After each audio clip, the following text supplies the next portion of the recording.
You made a kid with another man, you cheater. You bastard. My husband, red-faced, spat at me and cursed at me.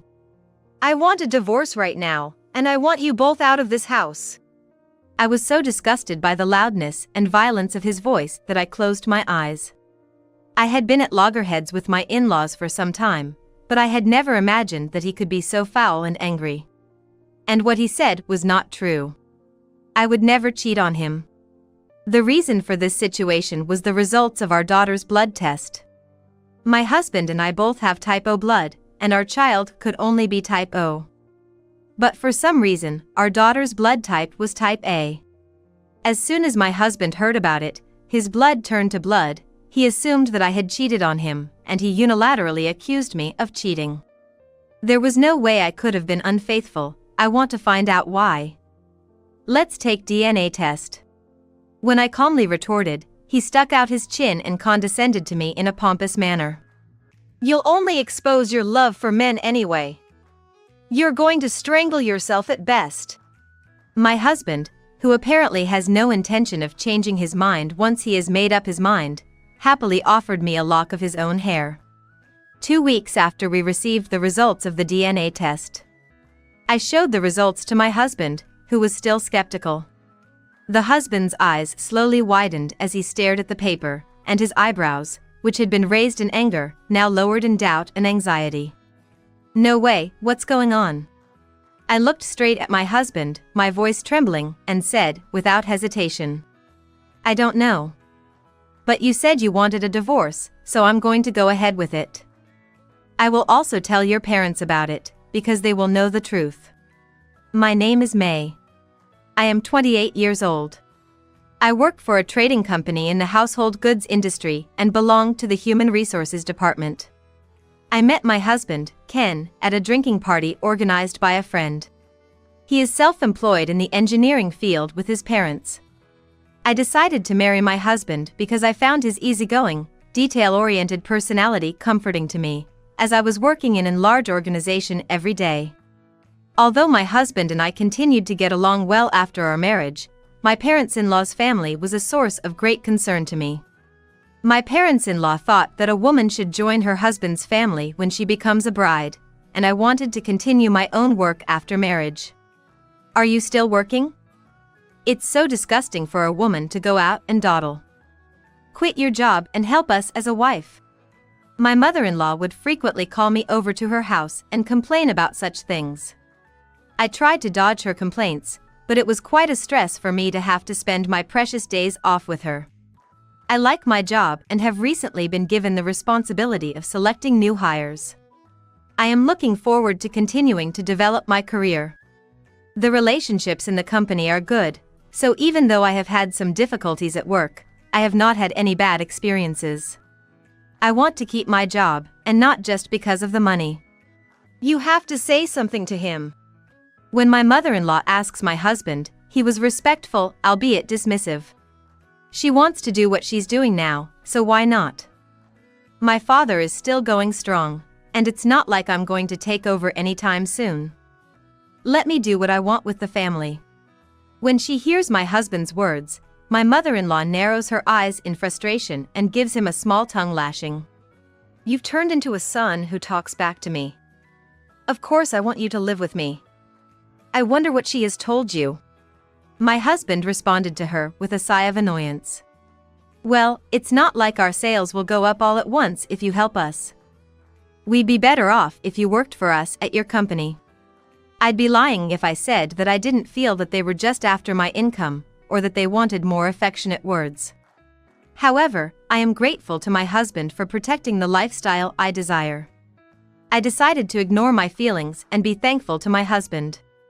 However, after a few months, 6 months, and even a year, such exchanges would never be the same. My mother-in-law, without giving up, asked me to move in with her and resign from my job. It seems that she is really committed to this and is not willing to compromise in any way.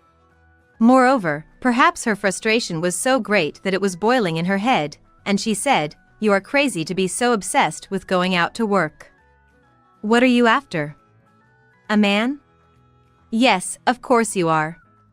You have a husband, but you're still indulging in the man you work for. Well, I don't like it. You're disgusting. She was so hysterical that she lost control of her own fantasy. It was very difficult to calm her down, and I had to manage to put her in a good mood with tea and sweets. Of course, my husband would never believe her delusions. However, he was getting fed up with my mother-in-law's frequent accusations and tantrums, and he was no longer taking my side as he used to do. Hey, if you're going to be like that, why don't you just give up? If she gets mad at you every time, it must be stressful for you, May. I'm going to take over the restaurant one day, so instead of trying to convince her, it would be faster if you quit your job and move in with her. My husband, sitting in the dining room, looks down and mumbles. When he finished, he held his head in his hands and sighed deeply. I could understand why he was in a dilemma between his mother-in-law and me. But he used to hold my shoulders, so I was shocked to find that he had let go of my hand. Why? Why are you saying that to me? I stopped washing the dishes and appealed to my husband in a tearful voice. You know how she is.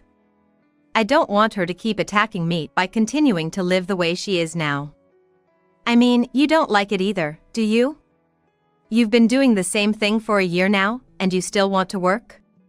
As I recall, my mother-in-law's sarcasm and verbal abuse escalated to the point where I was at my limit.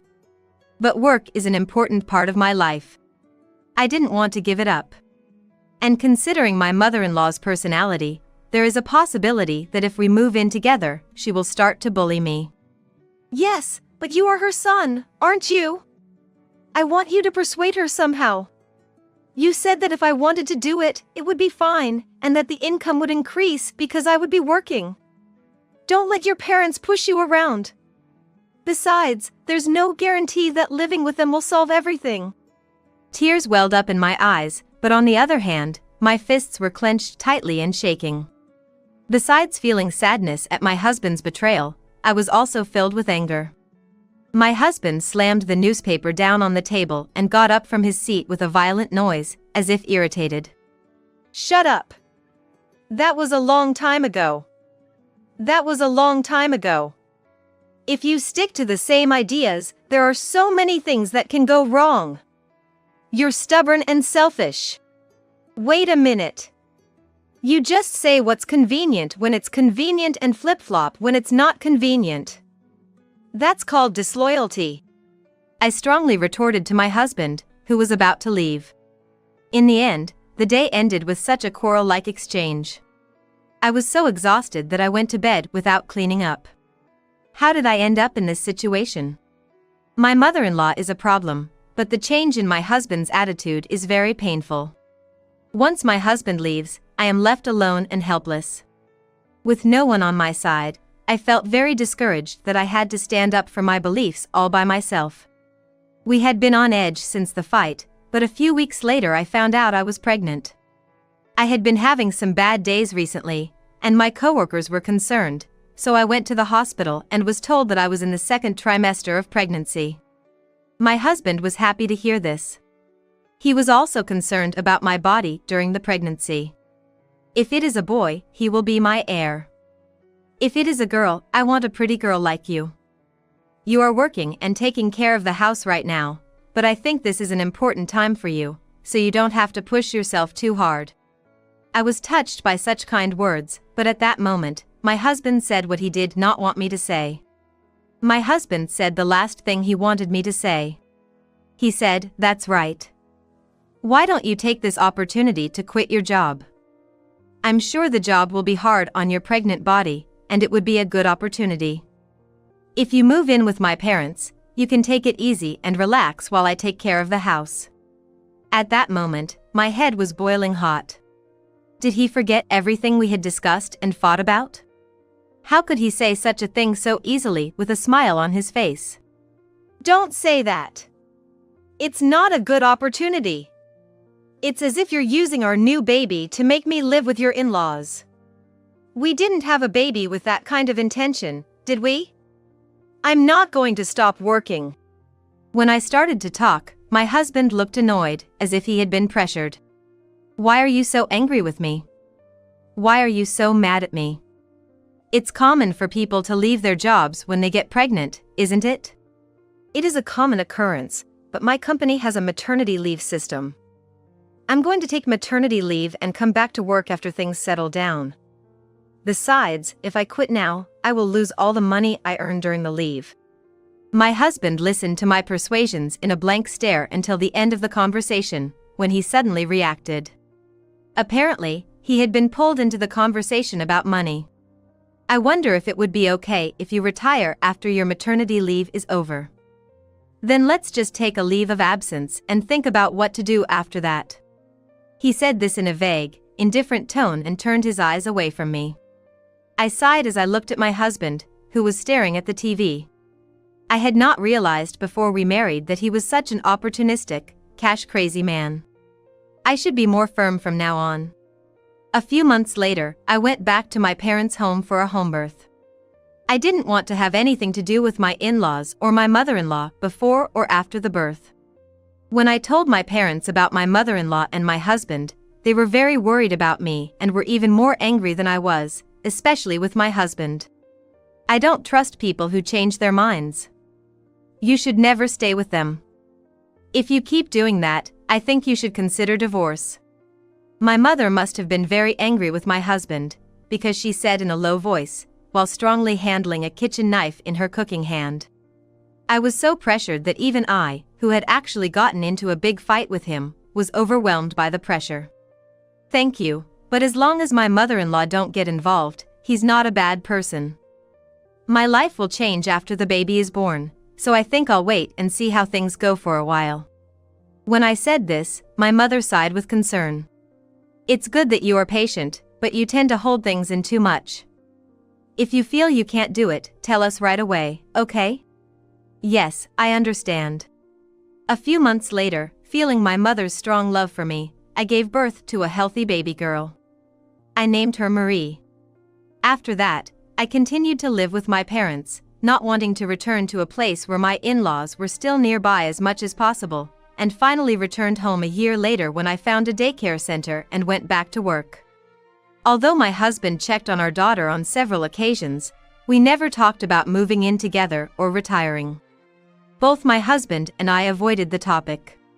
My mother reminded, from now on, you will have a child and your family will grow, so please support Machika and the child well. Please support May and the child, and take good care of them, quietly applying pressure.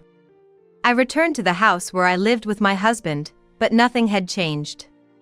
My mother-in-law kept coming over to our house to see her grandchild and kept saying, "Enough. You have no right to continue working without living with your husband's parents."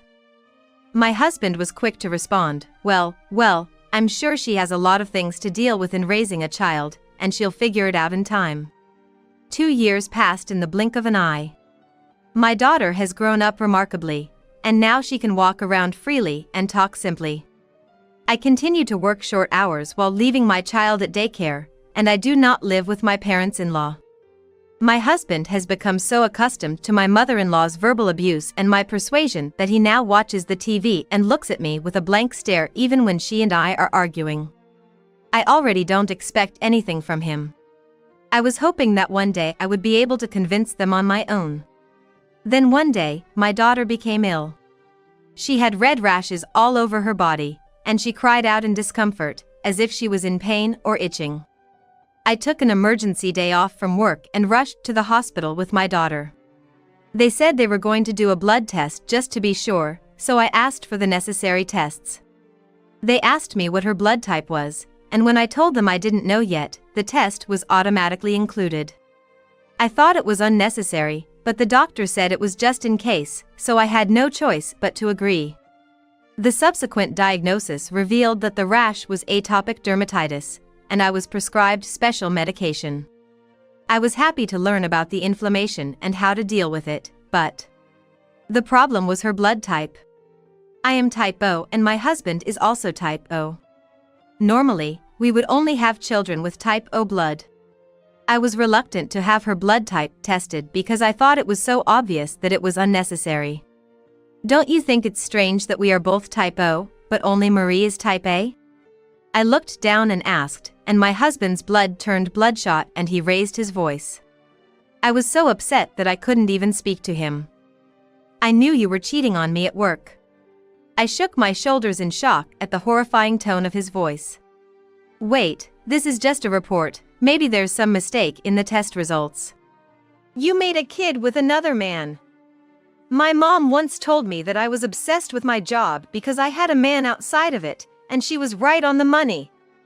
You're just pretending to be a career woman, and you're having all the fun you want with men. You're a total man-crazy woman. My husband's face turned red and he spat at me, hurling abusive words at me. The loudness and roughness of that voice filled me with a strong sense of disgust, and I instinctively closed my eyes. It's disheartening to be misunderstood, and being spoken to in such vulgar language is shocking. Stop it, don't talk like that. I would never cheat. You should know that I've been commuting between work and home every day. Besides, you don't trust your own wife. I don't trust you at all. These test results here are everything. My husband shouted, slamming the test results paper aggressively. Oh, it seems like we can't communicate at all. I deeply regretted my choice of partner. I felt that keenly. I'm not going to raise someone else's kid. I don't want to see the face of a child born to a woman who is a bastard. I want you both out of my house right now. And since you cheated on me, I'm going to charge you alimony, too. My husband's yell echoed through the house, and our daughter, who had been sleeping in the next room, woke up and started crying. I could only imagine how uncomfortable she must be, even though her rash had not yet subsided. My husband, in spite of my heartache for my daughter, pushes his luggage on me and my daughter and tries to throw us out of the house right then and there. I quickly grab my valuables and the medicine prescribed by the hospital. Then, on the front porch, I pawed at my husband for one last thing. I can't figure it out, so I'd like to find out what's going on. I want to find out the cause of the problem because it's inexplicable. If it bothers you so much, let's do a DNA test. Upon hearing this, my husband would look down at me with a pompous look on his face, jutting out his chin. Yeah, why don't you do it? It's only going to reveal your man-craving ways anyway. At best, you'll be strangling yourself. My husband, who had no intention of changing his mind once he had made up his mind, gladly offered me a lock of his own hair. We were suddenly kicked out of our house and headed for my parents' house. It took 2 hours to get there, and by the time we arrived, I was already exhausted. My mother was surprised to see us and was furious when she heard what we had to say. It's terrible, he's out of his mind to make a one-sided decision and kick you out. It is true that the blood test results are strange, but you and your husband should work together to find the cause of the problem. You should give him back to your parents. My mother said to my daughter, whose skin was still itching, you're in pain, but you're scared. Marie, there is nothing wrong with you. She gently applied the medicine to her skin. I took a leave of absence from work and concentrated on taking care of my daughter while my parents took care of me. At the same time, I sent my husband's hair for a DNA test and waited for the results. As long as I was not having an affair, the blood type thing was a real mystery to me. I hate to think about it, but even if my husband had been unfaithful, the child would have been born to the other woman, and this situation would not have happened. A little over 2 weeks later, I received the results of the DNA test. I slowly opened the document with my mother. I was surprised at what was written on it. Of course, Marie was definitely my husband and I's child. And it is also proven that I am type O. However, it was proven that my husband's blood type was actually type A. I went to the house from which we had been evicted to tell them this fact. I knew that I would get into trouble, so I decided to leave my daughter with her mother. What the hell are you doing here? Damn woman. My husband, who was at home, of course greeted me coldly, but I calmly showed him the test results. His eyes slowly widened as he stared at the paper, and his eyebrows, which had risen in anger, now lowered in doubt and anxiety. It can't be true, why? My husband said he was a type O. Of course, there was no way he would lie about such a thing, and he had probably believed it himself until now. I looked him straight in the eye and said, without hesitation, "Let's talk about this with your parents. I am sure they will understand the truth." Surprisingly, he nodded his head. He had previously told me that in addition to his blood type, both of his parents were also type O. There could be a lie there. His body was tense and fearful of the secret of his birth, and he shrank back. He looked like a different person from the one who had verbally abused me.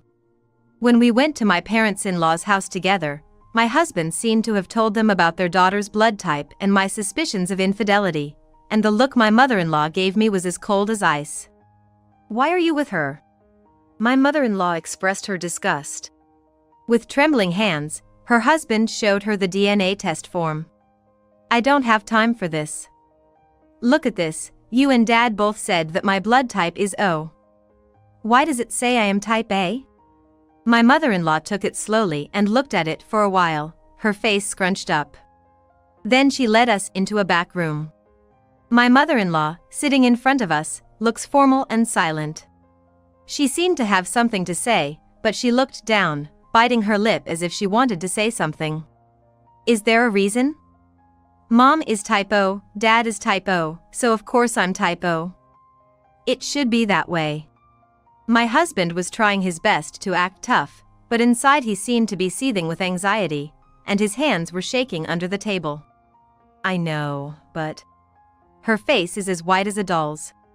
Her eyebrows are painfully furrowed, and her pursed lips are wagging. "Why don't you tell me? Tell me the truth." My husband noticed that my mother-in-law was still not giving up her pursuit of the truth. Silence reigned for a few seconds. Then she let out a quiet sigh and slowly opened her mouth. "There's something I've been keeping quiet about, you're not actually Dad's child." I gulped at my mother-in-law's line. "What? You're lying? What do you mean?" My husband was, of course, greatly dismayed by this sudden admission. "When I was married to your father, I had an inadvertent affair with another man. You are the child of that affair. My husband is now 30 years old. How shocking it must be to have what you believe to be your family until this age fall apart." He was already shaking up to his shoulders. When my husband asked her, his mother-in-law looked pained. The answer was obvious from the look on her face. "You've been hiding this from me and my father all this time." After she said that, my husband looked as if he was about to cry and kept staring at my mother-in-law's face. My mother-in-law spilled a single tear. "It is true that I took good care of you as our child." She had cheated on her husband right after their marriage, had a child by him, and continued to live her life deceiving her family as the couple's child. "I can't take it when you say that. So, my mom was having an affair with a type A guy? Why did you hide something so important from me?" My husband, red around the eyes as if about to burst into tears, stood up and questioned her. "I guess," my mother-in-law muttered. She looked down and remained silent. What a surprise. How could my mother-in-law's long-standing secret be revealed by my daughter's blood type? Was it a twist of fate or God's punishment? At the very least, Mickey was definitely my husband's child. I watched my husband's with bated breath. How is this possible? I had never had my blood type tested. I have been strong since I was a child, so there was no need for me to do so. I had no choice but to believe Mom because you said I was type O. I am so sorry. At the moment, the door to the room was quietly opened. "I've heard your story." Standing there was my father-in-law, his face beyond angry and cold. He, too, had been pushing for me to move in, and had made small sarcastic remarks every time we saw each other, but I never got involved because my mother's extremism was too much in the foreground. His face, which had always been so happy about the future of his business, was now tinged with disappointment in my mother-in-law, who had kept her affair a secret. "Hey, is it true what they say about Ken not being our child?" My father-in-law asked my mother-in-law in a low voice. "Oh, no. Did you hear that?" My mother-in-law, who had intended this to be a private conversation, was now blatantly embarrassed that she had been overheard. While she was thinking of excuses, my father-in-law found the test result sheet and stared at it intently. Are you saying that you had illicit relations with another man, and that you have continued to cheat on me until this age? The mask of calmness that my father-in-law had put on fell away at once. This time, his face turned bright red and he yelled at my mother-in-law. "No, you can't say it like that. Ken is our precious son. We have raised him with the utmost care." Yes, that's right. You tricked me into raising a man's child that you gave birth to, and I raised him with great care for 30 years. With a loud bang, my father-in-law slammed the test results down on the table. My husband and I both winced. My mother-in-law could no longer stand my father-in-law's anger, and she stood up and began to talk back to him. What? It doesn't matter if you're angry now. I don't have any contact with that person anymore, and it was 30 years ago, so you can put a statute of limitations on it, can't you? There is no statute of limitations. I didn't think you were such a bad person. I didn't think you were such a selfish woman. My father-in-law shouted and pointed at my husband.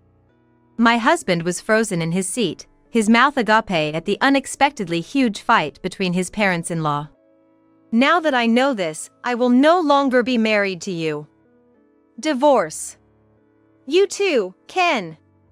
If you are not my child, then don't come back to my house again. Wait. You can't be serious. After that, my husband was thrown out of the house while the parents-in-law continued to fight with each other.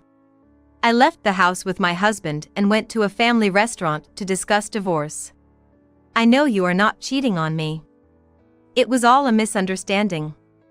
I am sure that Marie is yours and mine. So I'm withdrawing the divorce. Why don't you just live in that house again? As expected of an opportunistic husband. I was surprised that he came up with such a convenient proposal. I replied in a nonchalant manner, feeling a bit disillusioned. Of course I don't like it. It is true that the misunderstanding was cleared up, but I cannot take back what I said once. What you said to me was too much. I really can't forgive you for speaking ill of me and Marie. I can't be married to someone who can say such things with impunity. I'm going to proceed with the divorce. Hey, wait. That's no way you say it. I gave him a cold smile as he hurriedly tried to stop me. You were right to leave your wife who wouldn't live with you, wouldn't quit her job, and wouldn't listen to the house, weren't you? At first you were on my side, but then you started to follow your mother-in-law's lead. I don't want a husband who won't support me. Let's talk about the rest through our lawyer. Goodbye. Then I quickly got up and left my husband, who was at a loss, alone in a family restaurant crowded with happy families. It was about time for me to pick up my daughter, who was waiting for me at my parents' house. My husband returned to his parents' home, but as his father-in-law had said at the time, he was not allowed to step foot in the house, and of course, he was fired from the family business. Naturally, he sent me a message saying that he had decided not to discuss his heir to the family business. I ignored the message and immediately sought out a lawyer's office to file a claim for compensation. I was able to claim $40,000 in alimony, claiming that what my husband had done constituted mental harassment. After receiving a content-certified letter from her husband, she received a complaint that she could not pay him because she did not have a job, but she responded firmly that she could not lower the amount. The husband had been resting on his laurels, believing that he would become the president of the company if he took over the family business in the future, and had not saved any money. I knew very well that he spent all the money he earned, except for living expenses, on drinking and gambling. In addition, they could no longer maintain the room they lived in together. On the other hand, my mother-in-law, who was thrown out of the house in a 60-year-old divorce when she found out about the affair, apparently managed to get in touch with her past lover and tried to run away to him. The ex-husband got in touch with the mother-in-law, joined her, and went with her to the home of the cheating boyfriend, who was her biological father. The woman and her son had not seen each other for 30 years, and were surprised and perplexed by the sudden arrival of the woman of the time and her son. And he did not remember such a long time ago. He tried to run away, saying that it was a misunderstanding and that it was too late to tell her. She caught the cheating partner and demanded a DNA test, saying that she would pay for it. The wife, who lived in the same house, found them struggling on the porch, and the three of them were questioned about what was going on. To my surprise, at that time 30 years ago, my mother-in-law's unfaithful partner was also already married, and now his wife found out about his affair and confronted him with a divorce, and they started struggling right in front of my mother-in-law and my ex-husband. My husband and I fought, and then my mother-in-law and father-in-law fought. Finally, there was a fight between my mother-in-law's unfaithful partner and his wife. The situation was so bad that it caused a big commotion all over the place. While all this was going on, I rented a new room close to my parents' house and started living with my daughter. This is because I don't want to go back to the room I used to live in with my husband, and I can't stay at my parents' house forever. My mother later said, "Your husband is a strange man, and your in-laws are all strange people. It's a good thing we divorced. From now on, let's take good care of Marie and raise her by ourselves." My mother helps me out from time to time, which is a big help. I apologized to the company for the leave, summarized what I could, and applied for a transfer to a branch office that would allow me to commute from my new location. The company was disappointed that I was leaving the head office, but accepted my transfer and I was able to return to work without incident. Just as I was about to start my new life, my mother came to my house with an angry look on her face. "Hey, will you listen to me?" Apparently not angry with me, I listened to my mother. "Your ex-husband, of all people, came to our house. I really can't believe it at all." My mother's eyebrows lifted as she sipped the tea I had served her. I was so sorry for him. I felt uncomfortable at his sheer pettiness, and I felt bad for my parents' house for causing him so much trouble. "He's been asking you for help because he's unemployed and can't pay child support. When I told him that our daughter had already started a new life, he came to us with a terrible look on his faces, shaking and asking us for money.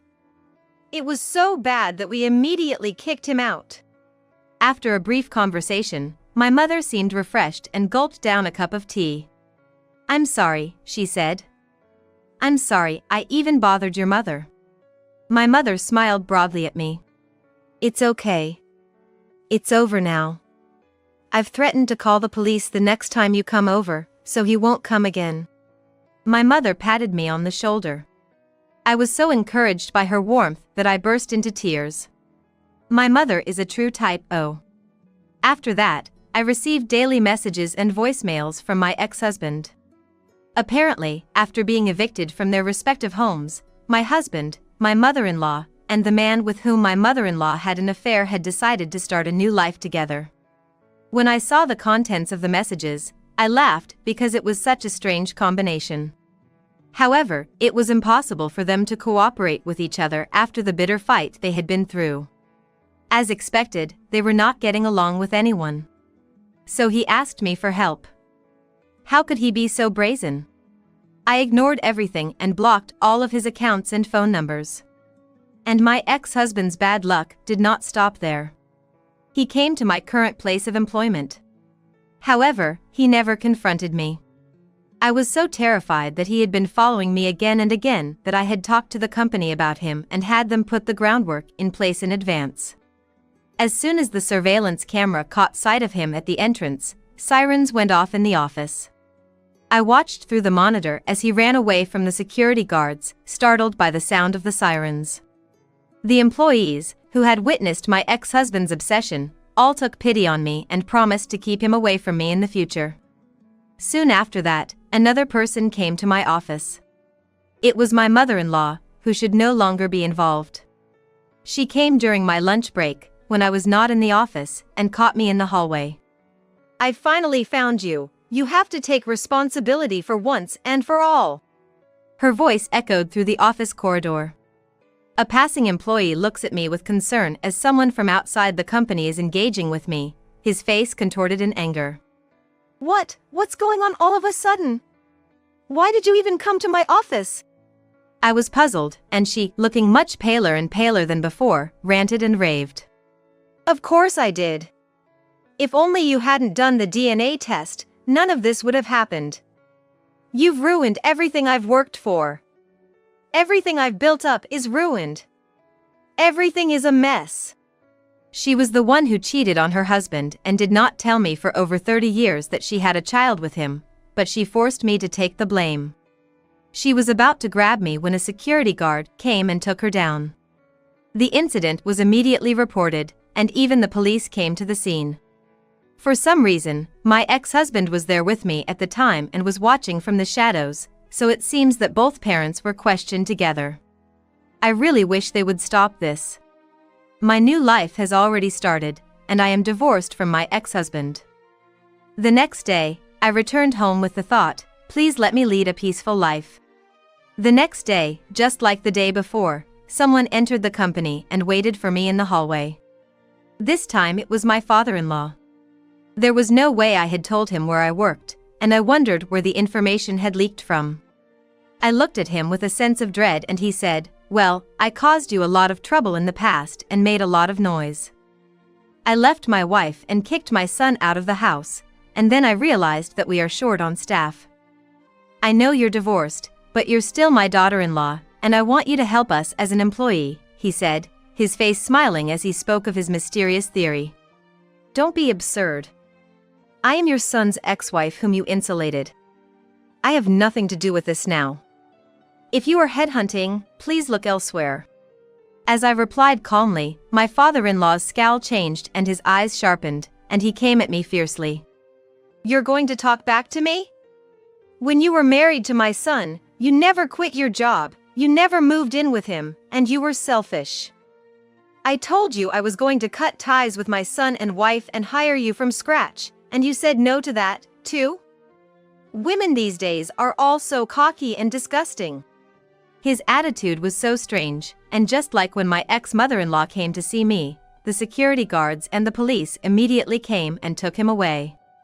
So the days of the 3 people involved coming to my office came to an end, and I was somehow able to be released, much to the concern of the people at my office. This time, I would be able to work peacefully. My ex-father-in-law tried to rebuild the business, which was short-staffed, by putting the divorced but still ex-family theory against my ex-husband and ex-mother-in-law. Both my ex-husband and my ex-mother-in-law were in need of a place to live and money, so they reluctantly complied if they were given a house and a job. However, there is no way that a family that has been so troubled by lies and betrayal can get along now. Their family life and business have not been going well, and their neighborhood is filled with the sound of terrible fights every day and night, and it seems that the entire community has been snubbing them. Even so, he has been paid his alimony. Because he has a lawyer on the other side, he receives reminders every time the payment stops. Perhaps they are reluctantly living with debts because they cannot make ends meet if they pay alimony in their current environment. And to repay his debts, he finds his life even more difficult. He seems to be in a perfect vicious circle, working for his ex-father's company on the cheap. On the other hand, my life is going very well. The know-how I have acquired at the head office has come in handy at my new job. I have been praised for my speed and accuracy, and I have already gained the trust of those around me. I have already been offered a raise and a promotion, and I am expected to do even better than before. The people around me are calm and cheerful, and I feel like I want to work here forever. The environment is one in which I would like to keep working. Marie has grown up quickly, taking care of her at a daycare center during the daytime and sometimes getting help from my mother. By going to the hospital regularly, the atopic dermatitis is gradually getting better, which is a relief for the moment. It is so cute to see her telling me about what happened at the daycare center every day. His 3rd birthday is approaching soon, and my mother and I are discussing how we should celebrate it. Even though she is still too young to remember it, I want to give her a nice and lovely celebration. My mother has been knitting sweaters for my daughter. You can count on me to knit you the cutest sweater in the world, she said, and showed off her work in front of me. I have taken up baking and am preparing to make a birthday cake for my daughter while making her daily snacks. I've started baking, and while making my daily snacks, I'm preparing to make a homemade birthday cake for my daughter. What do you think, Marie? She nodded her head a little and answered, apple pie. I couldn't help but smile at her cuteness. I am sure that I will have to face many hardships in my long life. But I want to overcome them with a smile, trusting the people around me in work and child rearing, and carefully accepting what is in front of me. With this child, I am sure we will be fine. I'm going to have some fun because it's my last day as a bachelor. Oh, Ted. Poor Catherine, it's the day before wedding. The night before the wedding, I saw Ted having an affair with Amy at home. Amy used to be so close to me that I could call her my best friend, but now I know that she has no such feelings for me. This act between the two of us was unforgivable, as I had always wanted to get married and I thought I would finally be able to do so. Deciding that I would never forgive them, I took action to make them both go to hell. My name is Catherine Anderson. I am 32 years old and work as a clerk at a privately owned restaurant. I have a good relationship with my coworkers and sometimes work as a customer service representative. He also enjoys a good meal, and his personal life is full of hobbies and interests. However, everyone around me was getting married, and I began to grow impatient. Finally, I reached my 30s. I had never been in a relationship and did not even know any men. People at work were all getting married, and I began to feel even more impatient.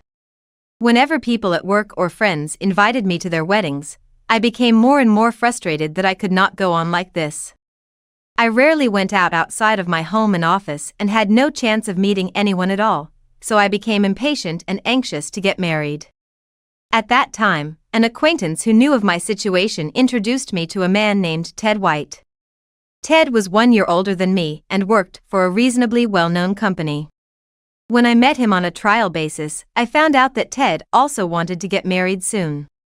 Ted was cheerful and smiling, and my first impression of him was a good one, so I felt a little at ease with him. Then, we struck up a conversation based on the commonality of being impatient to get married, and we hit it off. After meeting several times, we finally decided to start dating on the premise of marriage.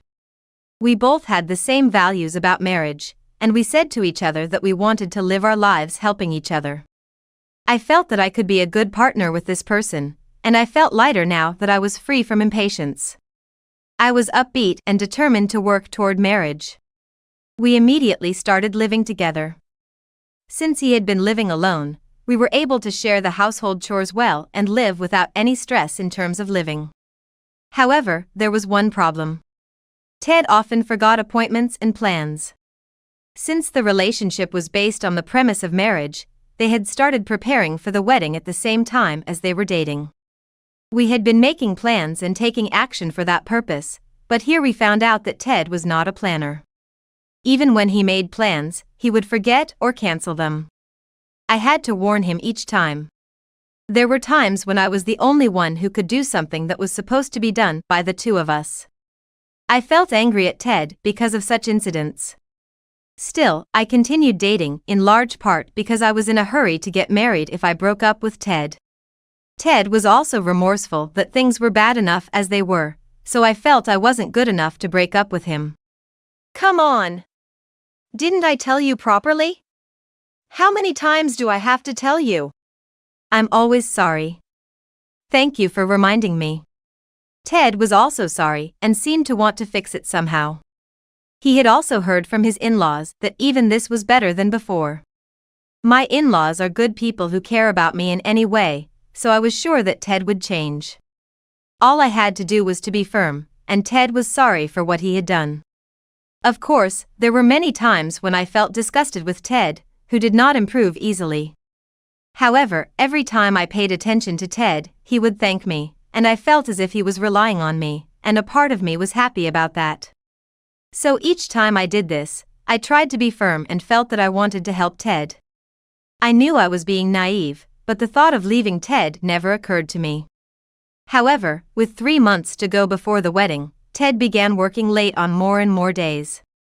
He was also away from home on his days off and began to leave most of the wedding preparations to me. When he works overtime too often and comes home in the middle of the night more often, he is indeed suspicious.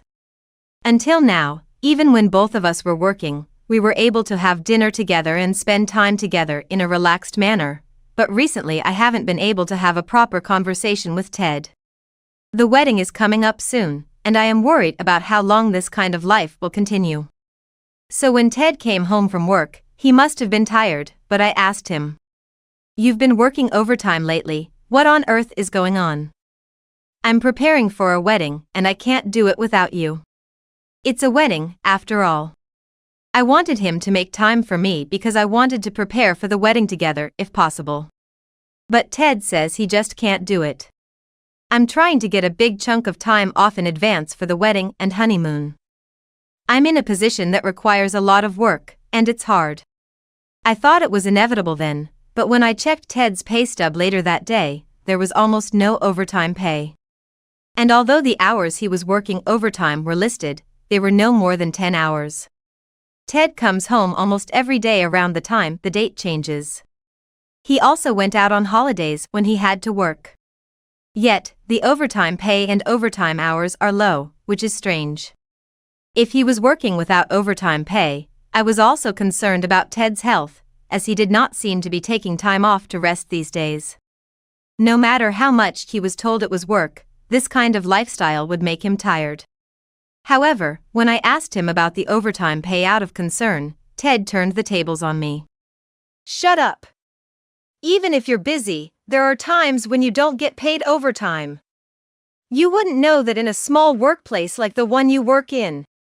Ted said this was normal for a company larger than my workplace. But since I had seldom worked overtime in the past, I was not convinced that the difference in workplaces was the reason.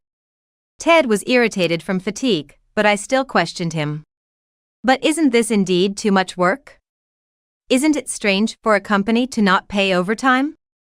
The term rogue company is something we hear all the time.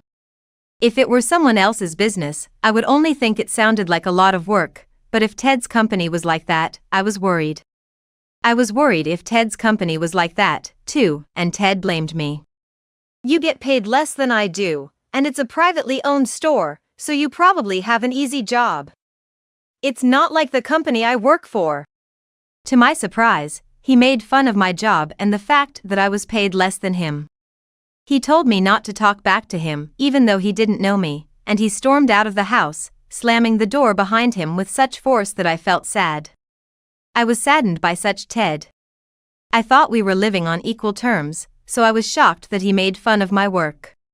Still, I thought that his outburst was due to the fact that I was too busy to spare time for him, so I decided to leave it alone. Then one day, I happened to notice a series of notifications beeping from Ted's phone. Ted was not there by chance at this time, and I was curious, so I looked at the message on the lock screen and saw that it was from a woman. She said she was busy with work, so I thought it was work-related, but the content seemed to be friendly. The message did not use honorific or polite language, and the content of the message was like that of two lovers, saying that they had a good time going out together. Since I did not know the password, I could not check the details, but the contents sent by the other party were displayed. Looking at the contents, it seemed that Ted and this woman were meeting for something unrelated to work, and my suspicion that they were having an affair grew. Moreover, the other woman's name was someone I knew.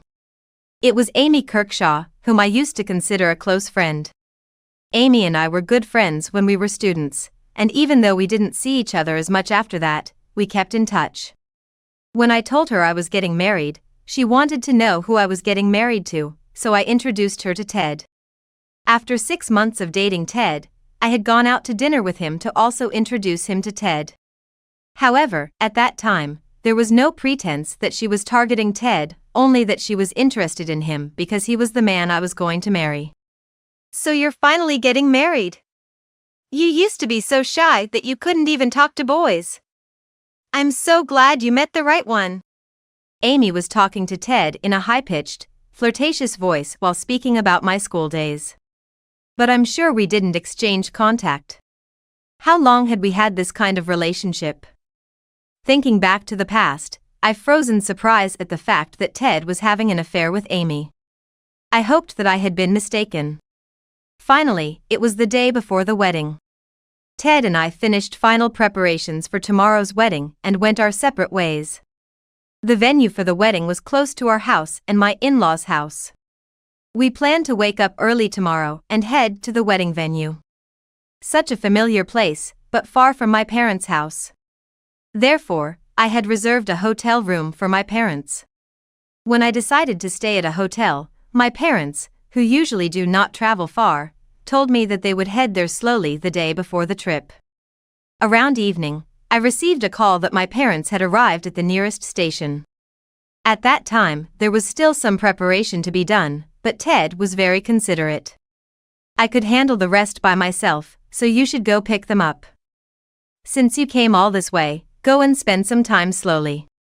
Since my in-laws were neighbors, I saw them often, but I had only met my parents once recently, for a face-to-face meeting. Perhaps Ted thinks that since he is always close enough to see his parents, it would be a good idea for me to spend time with them. Thank you, take care of the rest. Ted had originally suggested that if my parents came to visit, I should take some time to spend with them slowly before getting married. Although I kept in touch with my parents, I rarely saw them and spent time with them. So, since he recommended it, I went out for dinner with my parents. It was before the wedding. The main topic of conversation was tomorrow. Since I am an only child, my parents were deeply moved by the thought of their only daughter getting married. Time flew by as we talked. Seeing my parents happy made me look forward to tomorrow even more. After the meal, I dropped them off at the hotel where they were staying and headed home. It was around 10 p.m. when I arrived home. Ted might already be sleeping to prepare for tomorrow. I entered the house quietly and was about to say hello, but my breathing stopped for a moment when I found something unexpected. There in the foyer was a pair of women's shoes that did not belong to me. Ted is supposed to be home, which means he is home with a woman in strange shoes. I entered the house quietly, nervously exploring the house, even though it was my house. Then I heard talking in the living room across the door. I approached cautiously, careful not to make any noise, and asked her what was going on. From the sound of the voice, the woman seemed to be Amy. I had never invited Amy to my house before, so I was surprised as to why she was there, but I sneaked a look through the door into the living room and soon found out what was going on. I'm going to have some fun because it's my last day as a bachelor. Oh, Ted. Poor Catherine, it's before the wedding. As I said that, the two of them were engaged in an act of flirtation. I had no idea that they would be doing this act in the house I was coming home to. Puzzled and surprised, I froze for a moment. But I quickly regained my composure, turned on my phone and opened the contact app without them noticing. I had created a group so that my in-laws, my parents, me and Ted could communicate with each other, so I put a call in there asking them to watch quietly from now on and put it on video call. Ted would not notice the video call because he was on silent mode and did not have his phone in a position where he could see it. The video call then relayed the scene of their affair to my parents and others. When I had taken enough to know it was evidence of cheating, I stopped the call and secured the door to the living room so that the two of them could not leave the house immediately. I then quietly walked out the front door and took one deep breath to calm myself. I was so shocked to have seen the scene of the affair, and so braced to make sure the two of them didn't find out, that I took a slow breath to soothe my noisy heart. Then, outside the house, I called my parents and in-laws again. I'm sorry it's so late, but the video you just saw was taking place at my house. Can you come over to my house right away? I further explained the situation over the phone and asked them to come over, and they informed me that they were on their way. And when they came, my parents and in-laws looked nervous and grim-faced. I thought they would notice that the door would not open until my parents arrived, but they did not. I wondered if they thought it would matter if they noticed me. With these imaginings, I reflected on the memories of my time with them and slowly began to feel angry.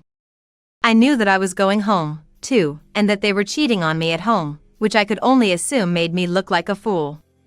Therefore, when my parents arrived, I had already decided that I would not tolerate anything they said. Then we looked each other in the eye and entered the house with full of disbelief towards Ted. They were surprised and flustered when we vigorously opened the living room door with a hint of tension in the air. Why are you here? What? The two of them were dressed, but in disarray, and their room was in such a state that we could tell what they had been doing here. I could see the in-laws' brows wrinkling at the unspeakable state of the two of them. Ted did not expect his parents to come, and he spoke to them impatiently and as if nothing was wrong. "What's up with you guys all together at this hour?" He smiled awkwardly. He is in such a state, but does he think he can fool me? Before I could retort to Ted, my in-laws got angry first. What's wrong with you? Do you have any idea what you were doing? The wedding is tomorrow, what the hell are you doing? The in-laws were quite worried about him, wondering if he would be able to marry properly. They said that everyone he had ever dated had broken up with him because they were tired of Ted's messy planning. Therefore, they were very happy that he decided to marry me. Maybe that's why my in-laws have been friendly toward me since the first time I met them, and we have become such good friends that we now talk casually. She even told me that she was happy to have a daughter. Yet, they did not expect Ted to cheat on me, and they were both quite angry. My in-laws had once told me that Ted was a child who had some irrationality, but they had never expected him to cheat on his wife. I guess they felt betrayed because they thought that he would never cross the line. They are usually a calm, but they got angry and yelling at him. Ted seemed surprised to see his parents like that. So I was at a loss for words and slurring my words. My parents were also angry, their faces reddening. What the hell are you doing with our daughter? Do you have any idea what you've done? My parents did not yell, but questioned Ted in a quiet but angry voice. Ted and Amy turned pale as the four of them accused them. In fact, when I found out they were cheating on me, I also had evidence of the affair, but I was willing to forgive them at that time. I felt bad about what they did, but I felt that I may let this go if this is just one mistake. But then I found out that in addition to cheating, the two of them often muttered slanderous comments on sub-accounts. Amy was writing bad things about various people, and one of them was about me. I had noticed that her attitude had gradually deteriorated, even though we used to be good friends.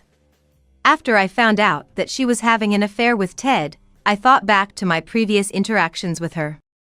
Sometimes when I contacted her, I felt as if she was being sarcastic, but I didn't know why, and I tried not to care, thinking that she would never say such a thing.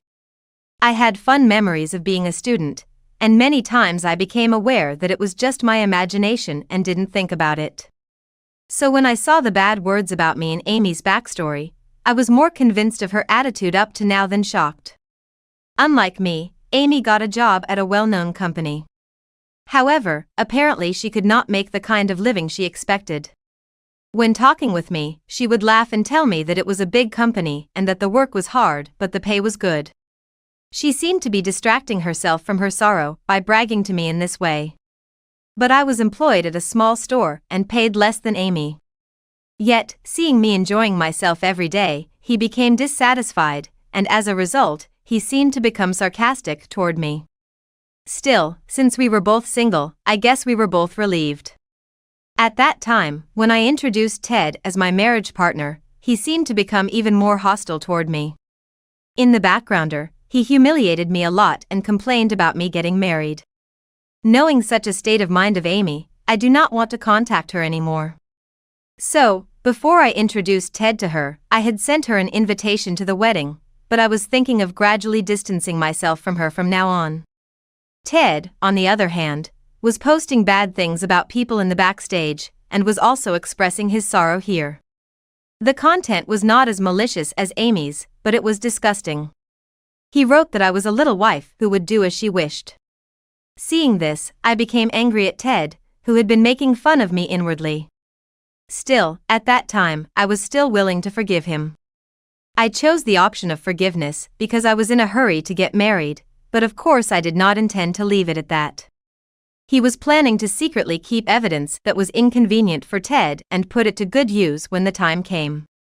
At this time, I still would not tolerate cheating because I assumed that we would be together for lifetime, so I did not think about divorcing him. However, when I actually saw the two of them cheating, my feelings toward Ted that I was willing to forgive disappeared. Rather, I was surprised that I had never thought of breaking up with him even after learning of the affair. When I saw my parents getting angry at me, I wanted to break up with him even more. So when the angry voices of my parents broke off, I called out to Ted. "Ted, let's get a divorce. I don't want to be with someone like you." Now, I was strongly determined not to be involved with him anymore. Therefore, I clearly said goodbye in a matter-of-fact voice that was devoid of any emotion. Ted was flustered by this. His gentle demeanor changed drastically, and he objected as if he were shouting. "What? We've already registered our marriage, and tomorrow is our wedding day. I've invited people from my company, and you're canceling it." Ted seems to be the first one to worry about his own face after being told of the divorce as well.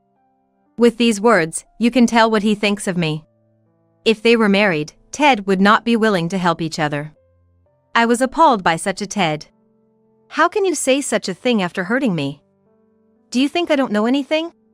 These are not the words of someone who cheated on me with impunity the day before our wedding. Did he think that since we were registered, I would not divorce him easily? Ted was surprised that I had initiated the divorce, as if it had never occurred to him, which I found surprising. And when I further told him that I knew about the affair and the backstabbing, Ted awkwardly fell silent for a moment, as if he did not think I knew. "Since that long, you bastard." My in-laws became angry again at the fact that I had told them, but Ted immediately began to make excuses. "I'm just playing around. I'm grateful to Catherine, I swear. If we get married, this won't happen, so please reconsider." He went on to say that his relationship with Amy was not cheating because he was only single. He desperately tried to argue that since he had decided to get married, he just wanted to do something he wouldn't be able to do once he was married. "The only person I want to marry is Catherine." Ted's attitude, as if he did not think he had done anything wrong, left me more dumbfounded than angry, and I could not say anything. However, perhaps surprised by Ted's argument, Amy, who had been trembling with anxiety, took a swipe at Ted. "What is that? I thought you were going to marry me. You told me I was a better woman than her." Apparently, Amy was planning to marry Ted by taking him from me. I guess Amy wanted to feel superior by taking Ted because of her backwardness toward me. Ted made a disgusted face and retorted to Amy. "You always want things, don't you?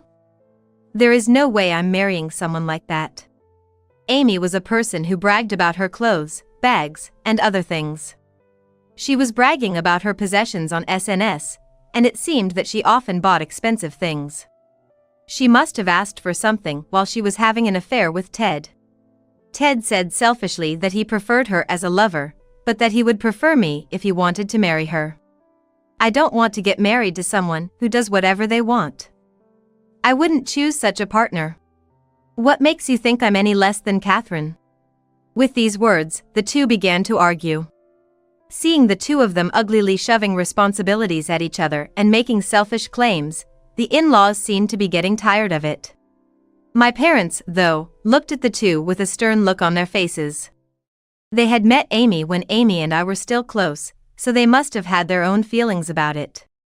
I understand my parents' feelings because I too feel as if I am a different person from the Amy I knew when I was a student. They continue to argue, but I told Ted, who has not given up on the divorce, that I would separate from him once again. "Anyway, Ted, I will never marry you." And we left the two fussing people at home and walked out of the house. After that, the wedding was cancelled. Since it was caused by Ted's cheating, it was decided that he would pay the cancellation fee. He did not want to do it, but he agreed, perhaps because he was afraid of his in-laws.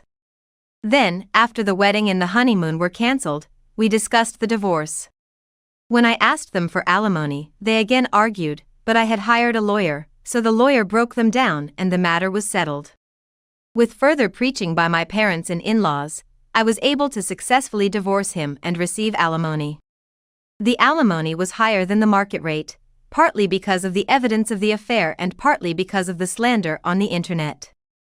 After the exchange went off without a hitch, the two seemed to be in a tough spot because they told their wedding guests that the reason for the cancellation was their affair. In addition to the affair, the two lost credibility because it was discovered that they had been writing bad things in the sub-accounts.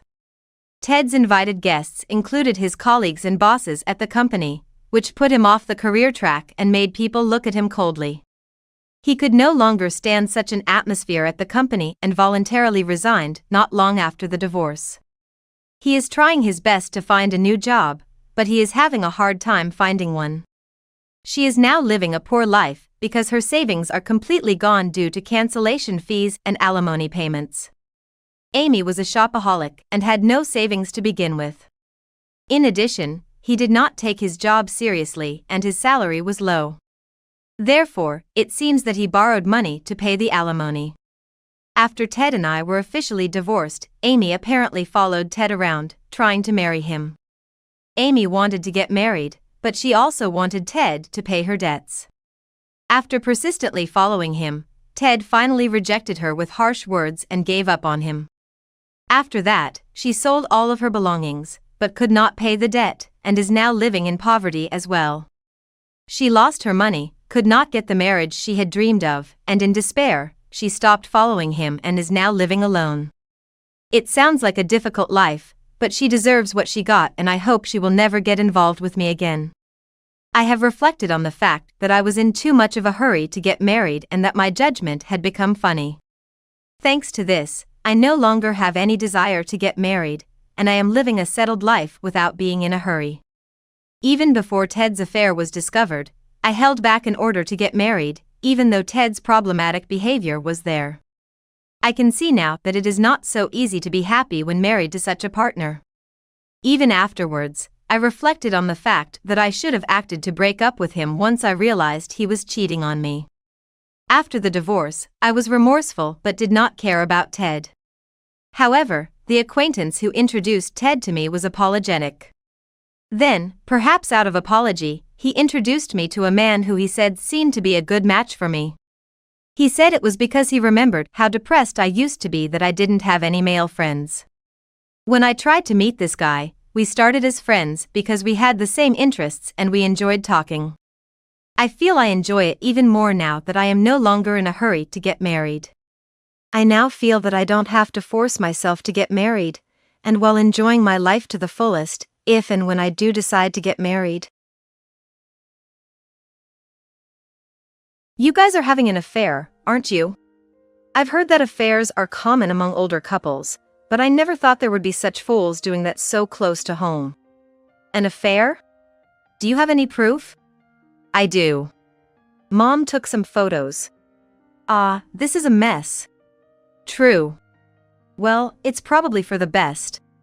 If we've been caught, no use crying over spilled milk. Hey, bring it here.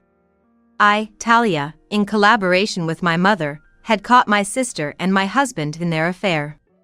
I intended to confront them with the evidence, but the situation took an unexpected turn. Sign on the divorce papers. I've already filled in my part. Hurry up and sign. If you do it now, we can file them first thing tomorrow. Are we really getting a divorce? Over an affair? I'll pay whatever it takes. After all, I plan to inherit all of Mom's estate. What? The whole estate? You mean the money Dad left for Mom? In front of our mother, my sister began discussing the inheritance. Seemingly not wanting to witness any more conflict between her daughters, our mother agreed to her elder daughter's demands. Fine, I won't leave a will. You can have all the money. Is that okay? Exactly. Just give me the money. Even if you tried to prevent it, I could easily claim my inheritance rights. Your mother agreed to your demands. Now, sign the divorce papers. Once I signed the divorce papers, my husband happily snatched them off the table, and he and my sister left the house together. My mother promised to give all of the money her husband had left her to my sister, and I signed the divorce papers. Later, my sister and my husband disappeared from their lives as if they had eloped. Mom, was this the right thing to do? It's fine. Just wait and see. My mother reassured her.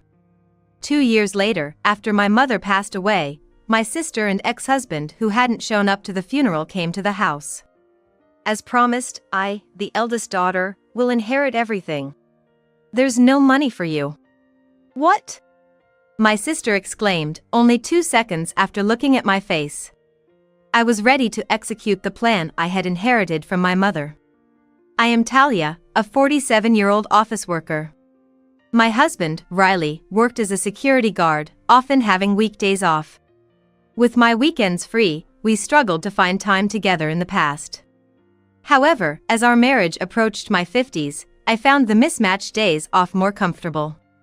It's not that I dislike my husband, but being together all the time can be exhausting. For the past decade, that's how I felt, but recently my perspective changed. Our daughter had played a buffer role between us, but she graduated from college, got a job, and moved out. Now, with just the two of us at home, we spoke less. It wasn't that our relationship worsened. But being with my husband felt strangely embarrassing. With our daughter out of the house, maybe it's not a bad idea to restart our married life with fresh feelings. I was starting to feel a bit excited about this new phase in our married life, but then a small problem arose. I'm reaching my limit here. Her rheumatism is getting worse and she's advancing in age. You should have moved here sooner.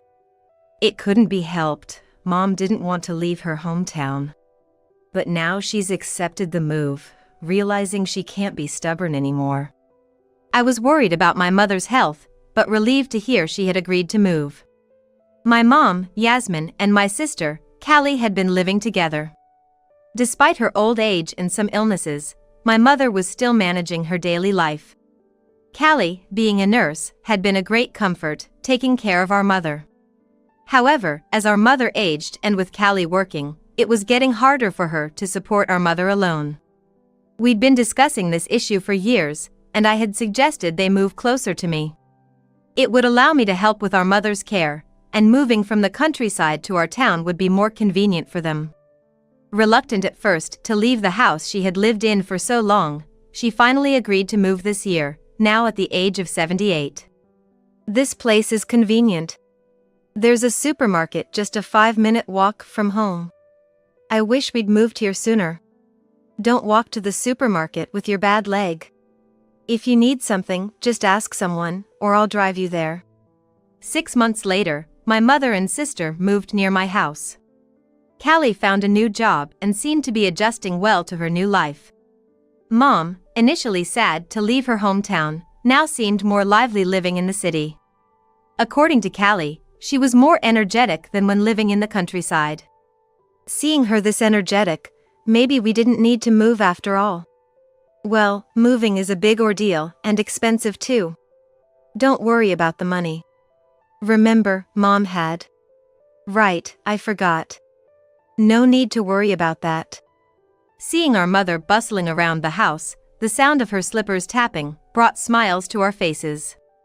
Our father passed away 25 years ago. A workaholic who had held an important position in his company, leaving an estate worth a little over $1 million. Normally, this inheritance would have been split between my mother, Callie, and me, but due to his constant work and the burden of his illness, he left everything to our mother in his will.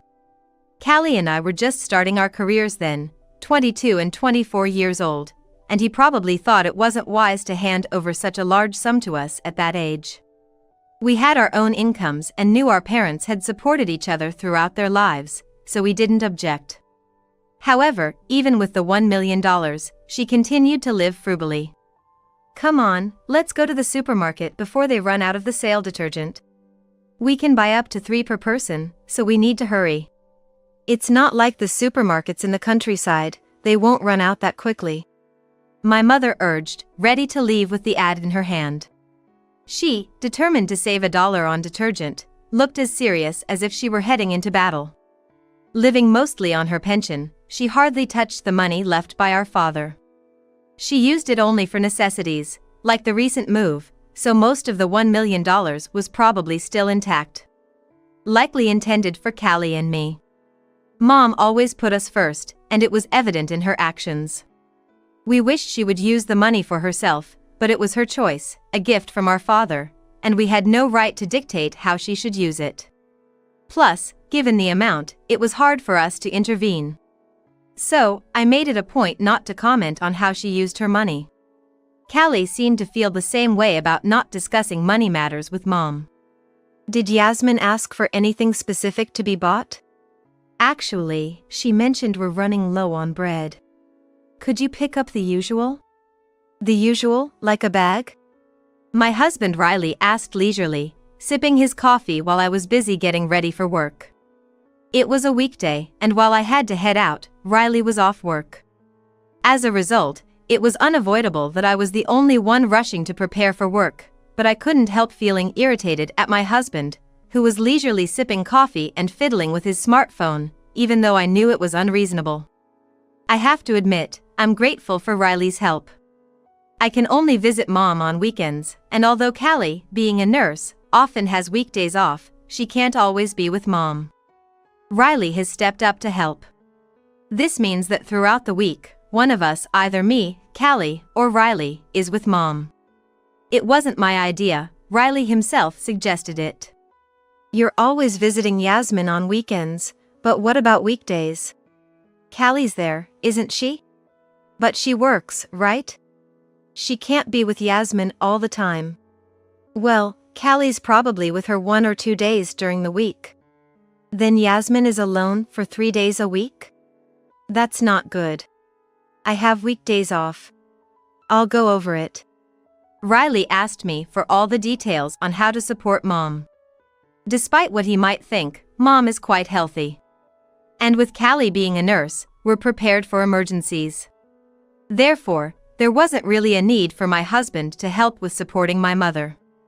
However, I appreciate that Riley willingly offered to help, especially when many people are reluctant to care for aging parents. His eagerness made me explain everything in great detail. Everything was going smoothly after Mom's move. But slowly, the situation started shifting in an unexpected direction. One weekend, with both Riley and Callie at work, I headed to Mom's house as usual, only to find it strangely quiet. Huh? Is nobody here?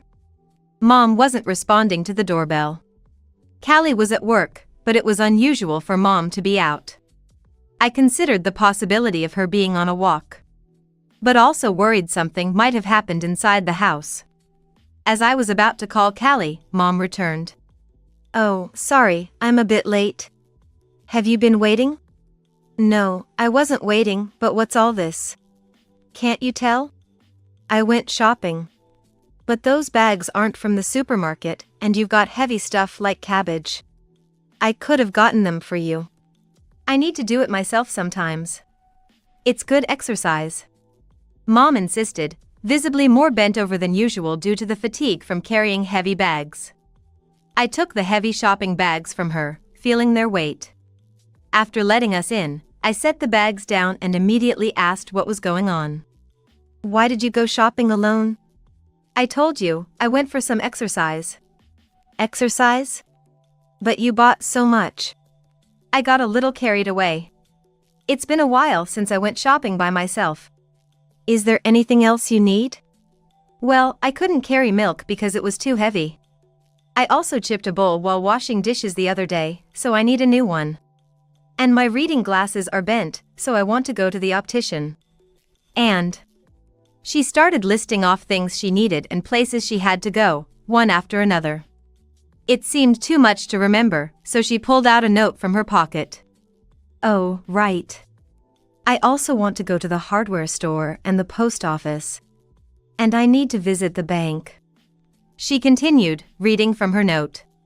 The piece of paper, torn from a postcard-sized notepad, was densely filled with writing on both sides. I took a look at the note she showed me. It's so full! I have to write everything down or I'll forget. Maybe I'm starting to get dementia? Don't be silly!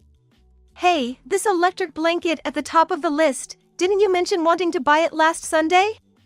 Didn't Callie or Riley get it for you this week? Oh. I put it off because I asked them for so many other things. She quickly snatched the note back from me and put it in her pocket. Feeling something was off, I decided to wait for my sister, Callie, to return home to discuss it. Mom seems to be piling up things she wants us to do, filling up her notes. Do you know anything about it? Really? What did Mom say? She said she's just forgetful and needs to write detailed notes. Well, if that's what she said, then maybe it's true. Just the other day, she was in the kitchen wondering why she was there. I don't think it's anything to worry about.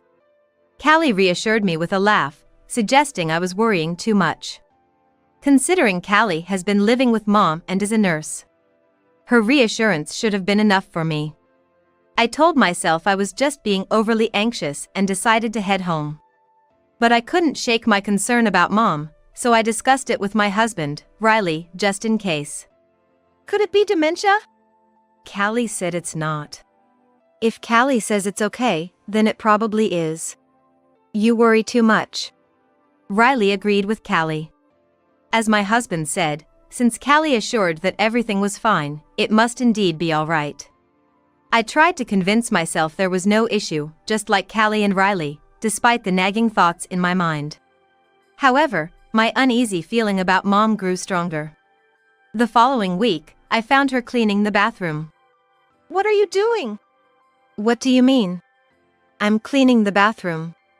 Is that strange? It's not strange, but... True, cleaning one's own bathroom wasn't odd. But I momentarily forgot my concerns.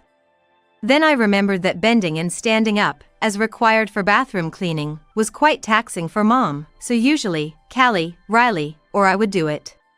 No, it's bad for your legs and back. I'll finish it. I can still do this much by myself. I snatched the sponge from Mom as she was cleaning the wall and shooed her out of the bathroom into the living room. When I finished cleaning and went to the living room, I saw her trying to move the table. At her feet was a new, still rolled up carpet. Apparently, she wanted to lay down a new carpet. Hey, that's dangerous and tough to do. Leave this kind of thing to us. Really? I think I can handle this much. I asked her to sit down and take care of the carpet myself. Once I finished, I decided to be straightforward about my concerns. Is it possible that Callie and Riley haven't been helping out at all? Actually, that's true. She admitted while sipping her coffee. Seemingly unconcerned and continuing the conversation without looking at me, her gaze fixed on the TV. That can't be right. What are those two thoughts? And why are you so calm about this? No need to shout, my ears aren't that bad. There's something more serious going on. She replied, putting her cup down and turning to face me with a serious look. I looked into her eyes, feeling anxious about what she might say. The truth is, there's something suspicious going on between Callie and Riley. Well, it's more than just suspicious, it's conclusive. What do you mean? Callie and Riley both have weekdays off, right? So, they've had the opportunity to meet up at the house. It seems their relationship has progressed from there. What? Callie and Riley? They can't be involved like that. When I returned from my walks alone, I found them at home together. You know I walk slowly, right? They didn't realize I was back and I overheard them having a conversation that strongly suggested an affair. It's too explicit to repeat, please don't make me say it. I wanted to deny what Mom was saying. But deep down, I knew she had no reason to lie. I felt a sense of shock growing inside me. While my shock intensified, she continued. Since they started having an affair and going out together, they've been neglecting me. That's why I had to go shopping and do the house chores. Oh, it's been so tough. I envisioned her struggling with heavy shopping bags and cleaning the bathtub, trying to move the living room table. Thinking about how she struggled while Callie and Riley were enjoying themselves ignited a growing anger in me. It seemed she had skillfully managed my emotions. She knew telling me directly about the affair would shock me too much, so she led me to feel angry at Callie and Riley first. By openly showing her struggles, she probably wanted to prepare me for the shocking revelation. Thanks to Mom, I didn't fall into despair after hearing about the affair. Instead, I was thinking about how to make Callie and Riley pay. We need proof for infidelity, right? What should we do? When you're not around, they talk about their affair in the house, right? Record their conversations and present that as proof. For a divorce on the grounds of infidelity, you need solid evidence of the affair, but just to confront them, a recording should be enough. But how can we record their conversation? I'll lend you a tablet. Can you secretly record them for me? Is that really okay? Recording family inside your own house is fine. If it weren't, we couldn't have nanny cams or security cameras, right? But can I really do it? Don't worry, I'll teach you how to use it. I went back home to get the tablet and showed her how to recode videos. Being nearly 80-year-old, she struggled with the technology, but eventually got the hang of it. Where's the tablet gone? Sorry, I fell asleep watching a drama and spilled juice on it. It's out for repair now, so just wait until it comes back. When will it be back? Not sure. They said it might take a while. Isn't there a replacement or something? Just put up with it. It's not like your phone is broken. You have the TV. The reason for the tablet's disappearance from the house was a clumsy lie. But Riley believed it. Now, all I had to do was wait for her to capture the affair conversations. However, even though I had given her the tablet, it took a while for her to get used to it and send me the videos. A month later, when it was becoming hard to keep up the repair excuse, the tablet finally came back. You really struggled with it, huh? There are so many video files. We were almost out of storage. I'm sorry, I couldn't get it right. Gathering evidence of infidelity was tough, but it seemed Mom had a bit of fun playing detective. The latest files showed Callie and Riley going to a hotel and having conversations that hinted at divorce. They were holding hands, looking like high schoolers in their first relationship. While not direct proof of infidelity, it was enough material to confront them. Armed with the video evidence, Mom and I waited for Callie's return, and I called Riley, suggesting we all have dinner at her house. Hey! Where's the food? Just sit down, I told Riley as he entered the living room and sat on the sofa. Callie was already home, sitting there too. I had them sit together and glared at them both.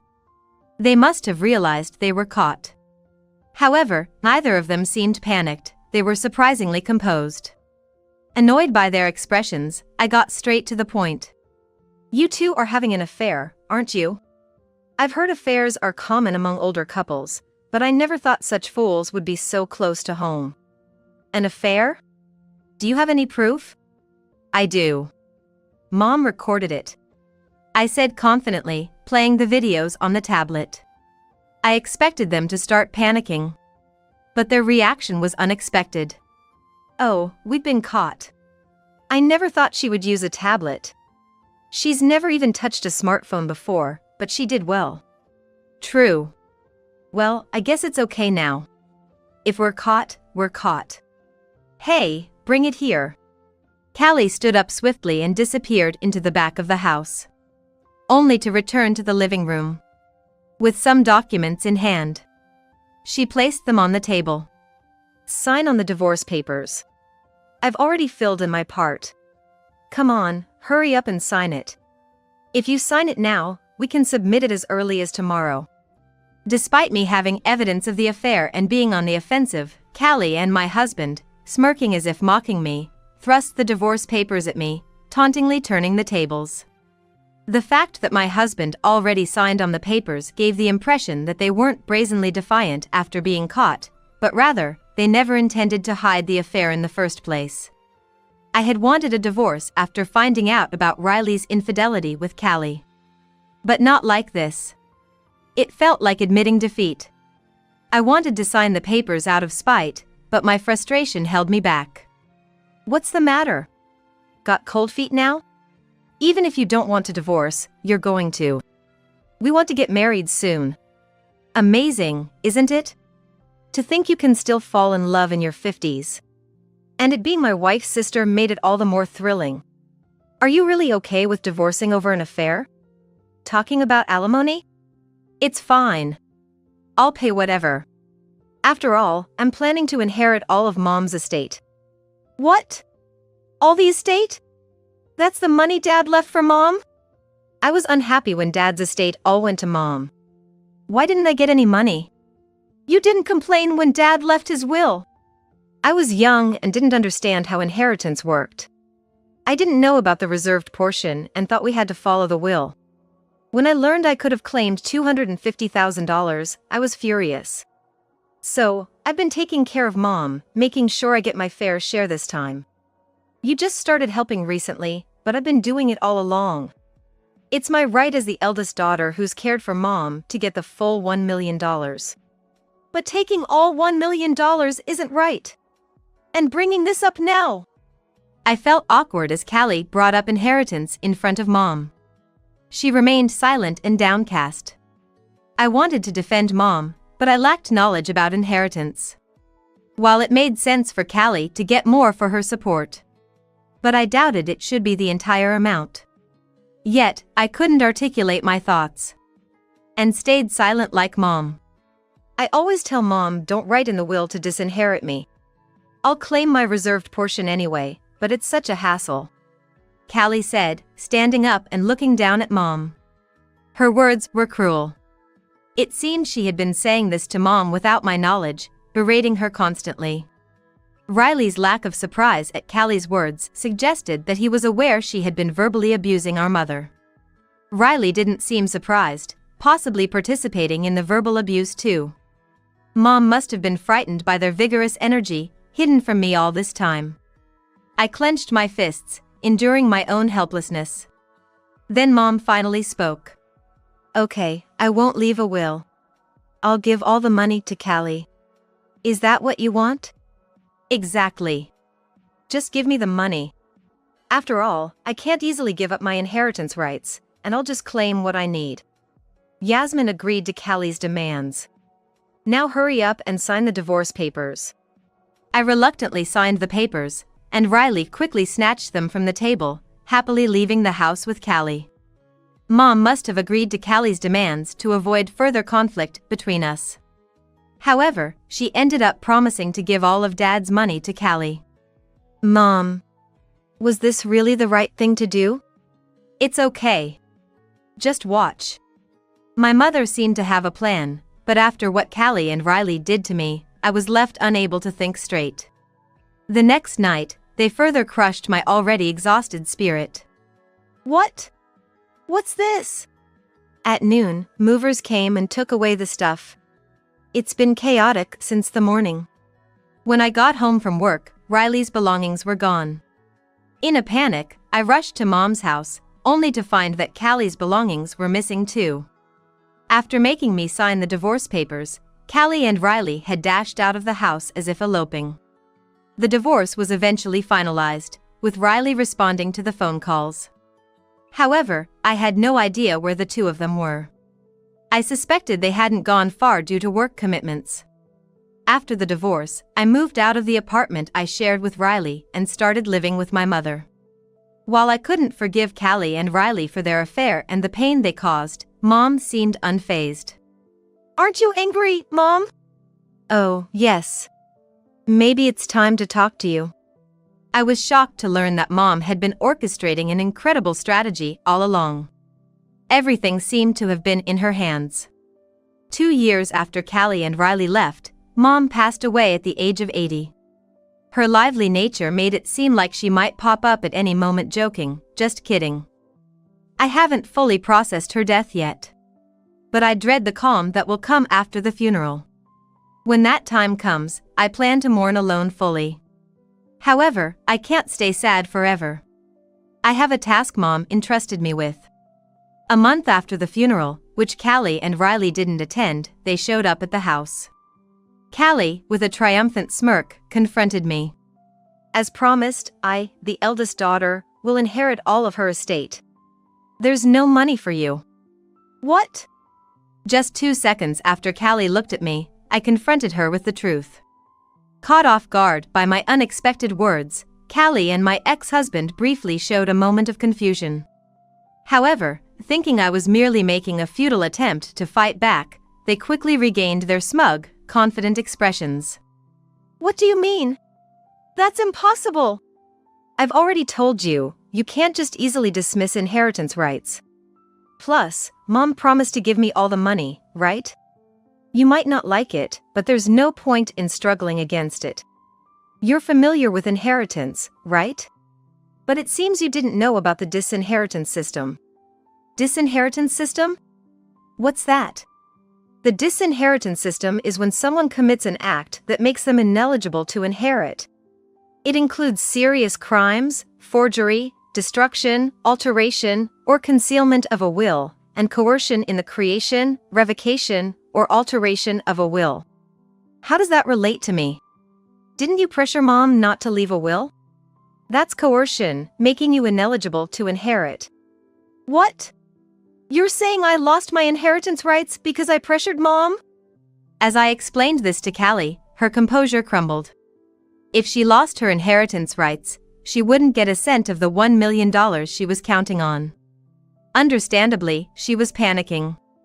Did we really threaten Mom? I don't remember such a thing. Right, it was 2 years ago. Hard to remember. We never said anything like that. Riley added, thinking they could talk their way out without evidence. But Mom had already blocked their escape route. What? You want to see proof? Just wait a minute. Evidence? You have it. I left Callie and Riley anxiously waiting at the entrance while I went to fetch the evidence. Here's the proof. It's all in here. A memory card? Both of you, it wasn't just on the day I signed the divorce papers. It seems you've been hurling abuse at Mom for a long time. I showed the infidelity videos, but Mom recorded much more. More recordings? How could you say such awful things to Mom? Like, don't leave a will giving me the money, and threatening her about what would happen if she did. And telling her to take care of herself because you were going out. As I recounted the abuse they hurled at Mom, there was no need to show the content of the memory card. Callie and Riley's faces turned ashen. But even if you have that, can you really disinherit us? Inheritance rights can't be easily revoked, right? I've heard that before. True, you can't easily revoke inheritance rights. But disinheritance isn't about revocation, it's about being stripped of the right, automatically, regardless of the deceased or heir's intent. So, no matter how much Callie demands, even if Mom had left a will, it doesn't matter. Callie's disinheritance is already decided. That's a lie. I'll get a lawyer and expose your lie. Feel free. I've already consulted with a lawyer who took care of Mom. He said to come to him again if you cause any trouble. So, whatever demands you make through your lawyer will probably be rejected. Callie and Riley, unable to judge the truth of my words, just hung their heads in silence, just like I did back then. If you're not going to say anything, can you leave? I never want to see your faces again.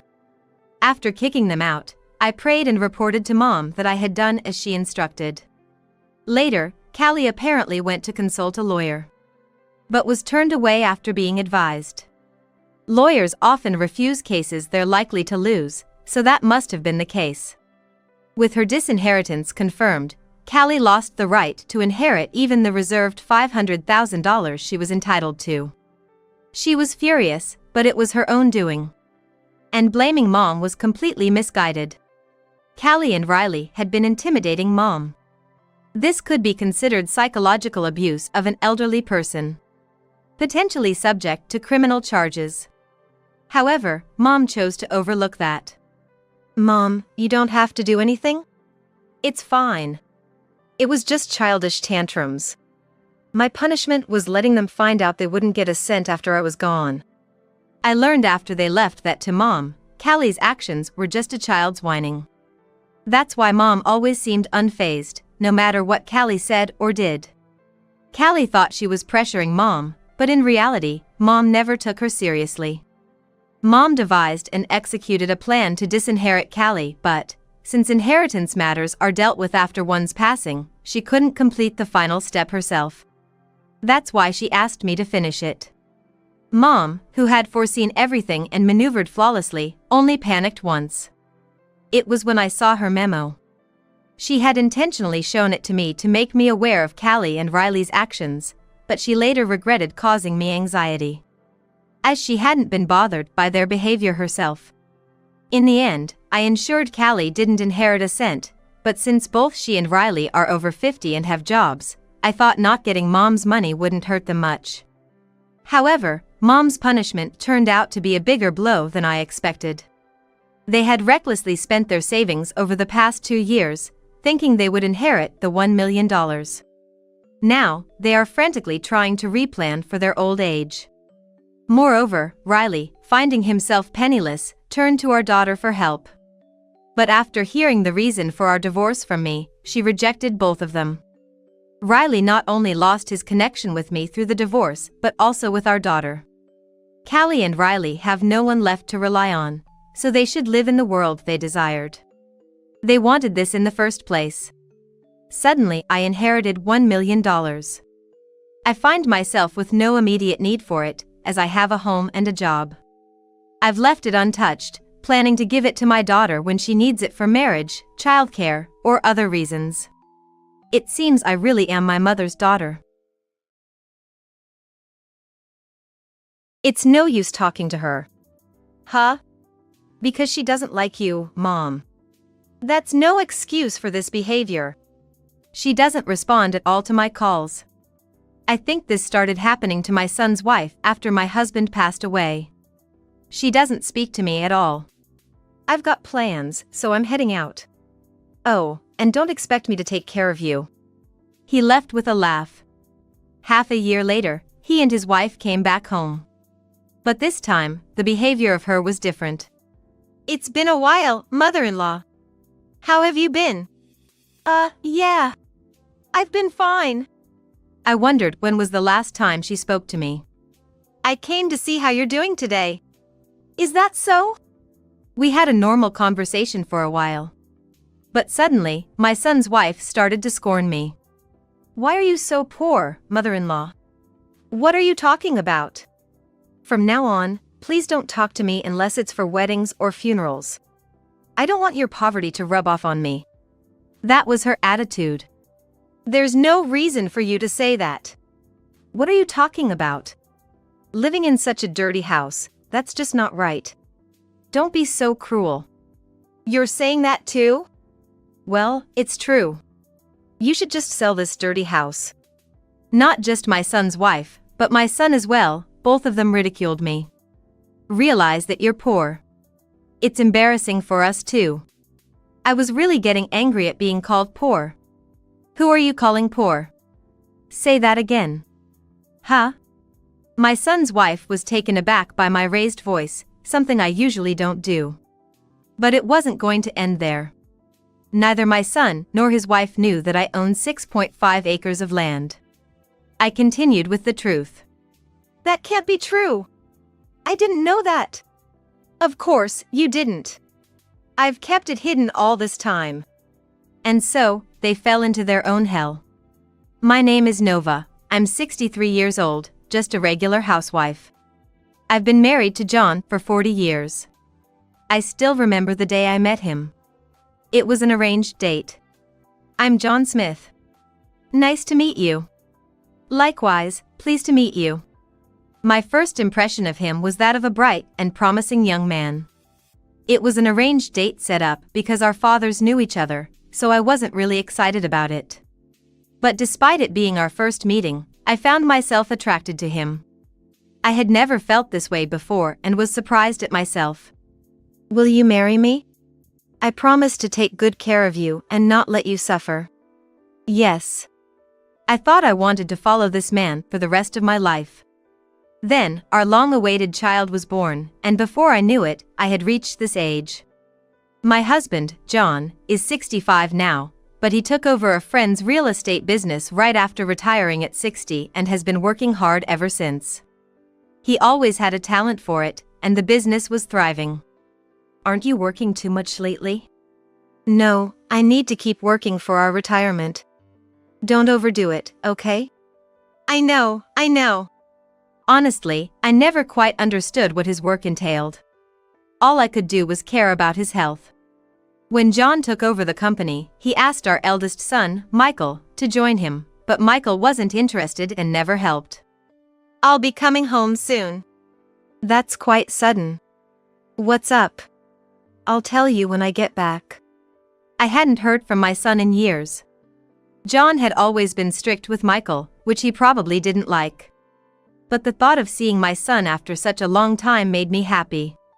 Michael's coming home soon, he just contacted me. Michael is? How many years has it been? He said he has something important to discuss. Maybe he's bringing a girlfriend? No way. He's at the age for it. Maybe it's a marriage announcement. 2 weeks after hearing from Michael, he came to visit. I'm home. It's been a while. Good to see you back. Come in. I will. This time, Michael wasn't alone. I had to admire my husband for his insight. I came back today because I have something important to tell you. Is it a marriage announcement? Hey, Dad. Sorry. His father always had a habit of jumping the gun.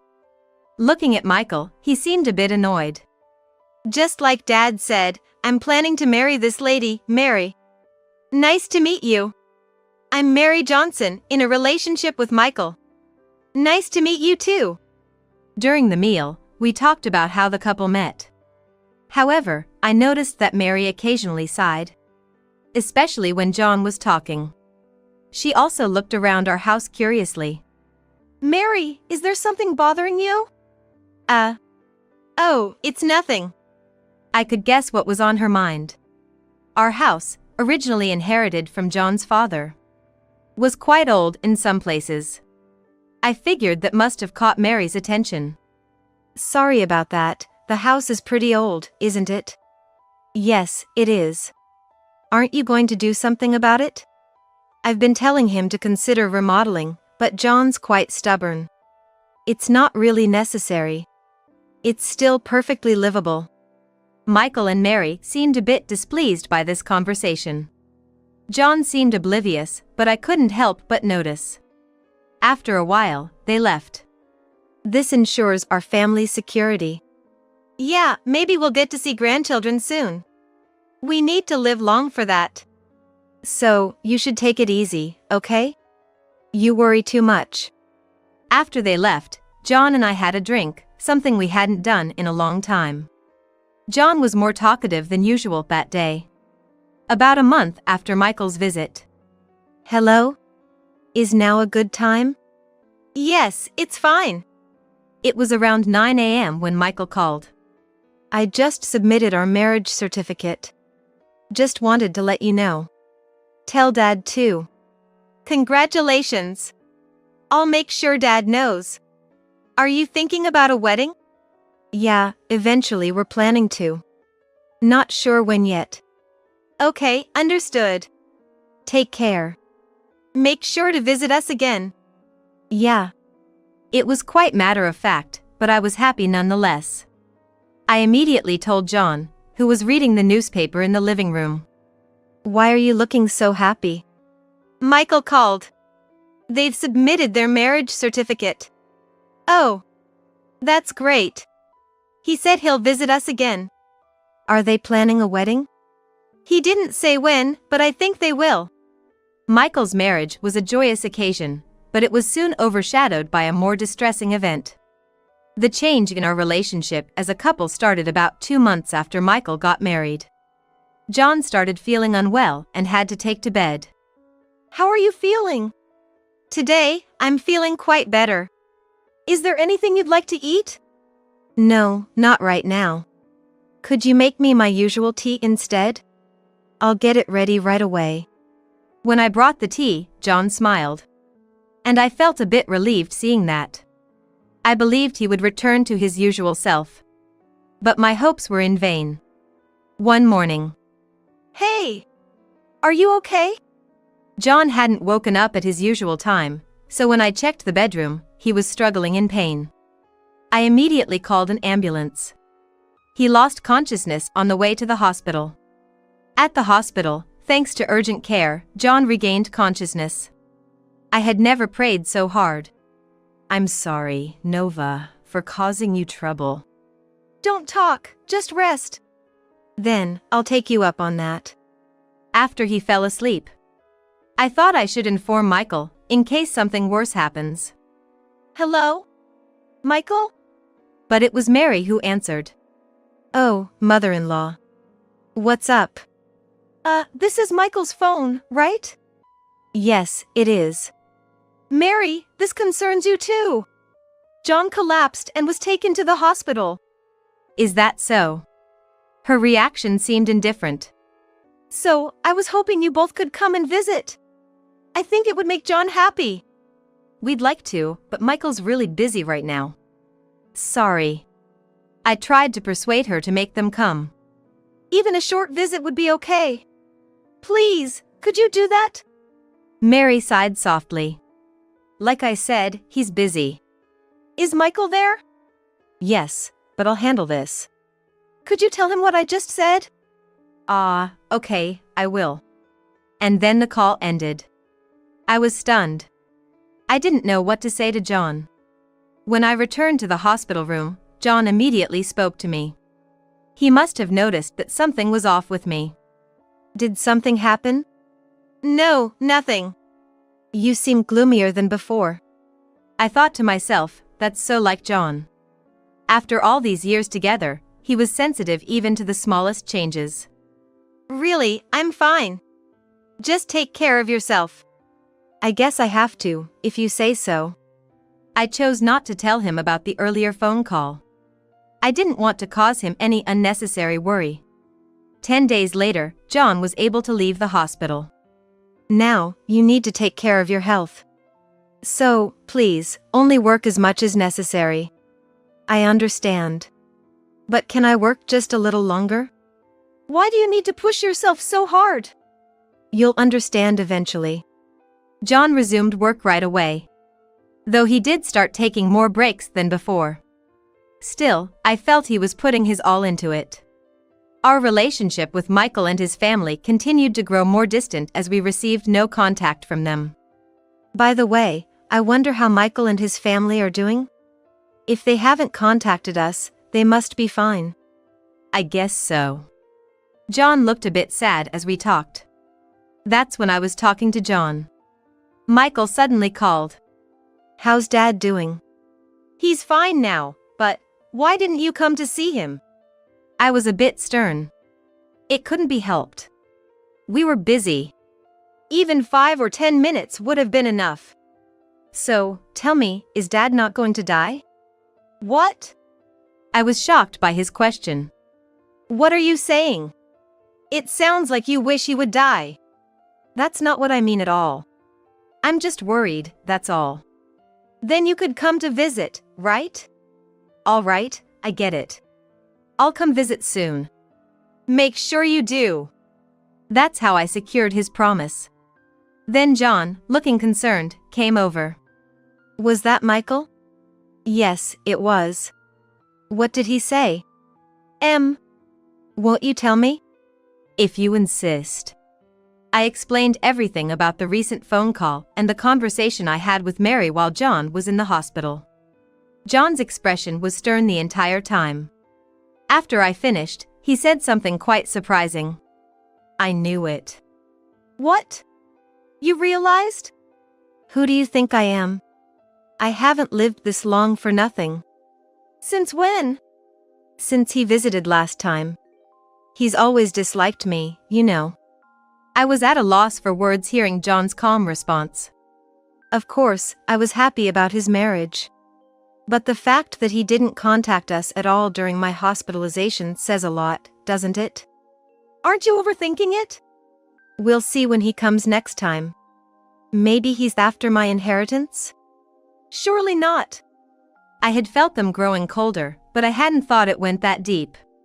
However, John's words were becoming more believable. He's coming over now. Okay. I received a message from my eldest son, Michael, saying he was on his way to our family home. About 30 minutes later. I'm home. Welcome back. It's good you came. I greeted him as usual. It's been a while. Come in, have some tea, and relax. The family gathered in the living room. There was an awkward silence for a while, before John started talking. Sorry to have you come all this way. It's fine. Mom told me to come. For now, I'm doing all right. I can see that. It was a normal conversation between parent and child, but John's expression turned serious. Listen carefully, I have something important to say. What's all this formality about? As you can see from this house, we don't have money. So, there's no inheritance to leave behind. Michael suddenly stood up, angry. What? You're a business owner, aren't you? You can't be broke. If we had money, would we live in this kind of house? What? I had my hopes up. Just a bunch of poor people. Hey! That's no way to speak. I'm not saying anything wrong. I felt like I was about to explode with anger. Then Mary chimed in, agreeing with Michael. Ah. What a letdown. That's why I told you. Mary was right. Say whatever you want. This is our reality. After enduring all this. That's why I've always disliked Dad. I guess so. I tried to raise you differently. There was no room for me to interject. Why don't you say something, mother-in-law? What am I supposed to say? You should be ashamed for not being able to leave anything for your son. That's none of your business. Even if we did inherit this dirty house, it's not worth much anyway. Just let her talk. My patience was running thin. I shouldn't have come here. Really. It was just a waste of time. Is that so? Then don't come here anymore. Why would we? We have no reason to now. John, is it okay to let them talk like this? If they say they don't want to, I can't stop them. Mary laughed mockingly. Typical of you, father-in-law. You're more understanding than mother-in-law. I almost lost control, but John, sitting next to me, stopped me. Let's calm down a bit. If you have no business here, then leave. We were leaving anyway. And so, they left as if nothing had happened. Why did you stop me? I couldn't let you do that. Maybe, but... Don't worry. The concern should be on their part. Really? I need to step out for a bit. Should I come with you? No, I'll be fine alone. Just wait here. I didn't understand why John had left alone or what he meant by his words. For days after that tumultuous day, something happened. While preparing breakfast, John got up. Good morning. Good morning. That's when it happened. I heard a thud and looked toward John. But he wasn't there. Rushing out of the kitchen, I found him collapsed face down. He could only weakly respond to my attempts to talk to him. I'm calling an ambulance now. Just hang in there a bit longer. This incident would change my life significantly. Though he was conscious, he could only give weak responses. I tried calling Michael several times, but he never answered. Doctor, is my husband going to be okay? It's quite serious, I'm afraid. What's wrong with him? His body is overall in very bad shape. He must have been pushing himself too hard for a long time. The doctor told me to prepare for the worst. All I could do was pray. Miraculously, John made it through that day. But the next morning, his condition rapidly worsened. His pulse was getting weaker. Thank you for everything. What are you saying? We still have time ahead. I'd like that, but it seems impossible now. Don't lose hope. Then John made a request. Do you have paper and a pen? Paper and pen? I went to the nurse's station and borrowed them. Here they are. Can I borrow them for a moment? John began to write something on the paper. What's this? If I die, call this number. Understood. I wish I could have had one more cup of your tea. Just wait, I'll make it right now. I prepared the tea and turned back to give it to John. He had passed away. Those were our last words. I was in such shock, I couldn't even cry. I went to his side and held his cold hand. Thank you for everything. Then I noticed a call on my phone. Upon seeing the screen, a sense of helpless anger overcame my sadness. It was Michael. What do you want? Dad just passed away. What? When? Just now. Oh, I see. What do you mean I see? Your father just died. I get it. Michael sounded annoyed. Just come here now. Eh? Now? I was off today. No excuses. Okay. He hung up. About an hour later, Michael and his wife arrived. Both dressed in sweatpants, clearly wanting to leave quickly. Come on, say goodbye to your father. I lost my temper at Mary's next words. What do you mean by saying goodbye? He's already dead. What did you just say? Say that again. Huh? You can't greet a dead person. Are you okay in the head? I couldn't believe what this woman in front of me was saying. Ultimately, I had to kick both of them out of the hospital room. I thought it was unfair to John to let them stay. Then, the preparations for John's funeral began, but the two of them didn't show their faces at all. As the funeral went on without a hitch and were nearing their end, I came to help. There's nothing for you to help with at this hour. Isn't that a bit harsh? I came all this way. Where's Michael anyway? Michael went to the arcade. The arcade? During his father's funeral? Are you joking? I think he's being quite serious. Watching Mary laugh about it, I felt pathetic. Perhaps it was partly my fault they had turned out this way. If there's nothing for me to do, can I go? I have plans with friends later. You didn't have to come at all then. I thought so, but I wanted to see what kind of face you'd make. As I stood there, filled with anger and frustration, Mary left the funeral home laughing. That's when I decided I would never forgive them. Michael never showed up in the end, and the funeral finished. Returning home, the house felt emptier and larger than ever before. I'm alone now. Then I remembered the paper John had given me. I searched through drawers and finally found it. I dialed the number written on it. Hello? Yes, this is William's law office. I'm the wife of John.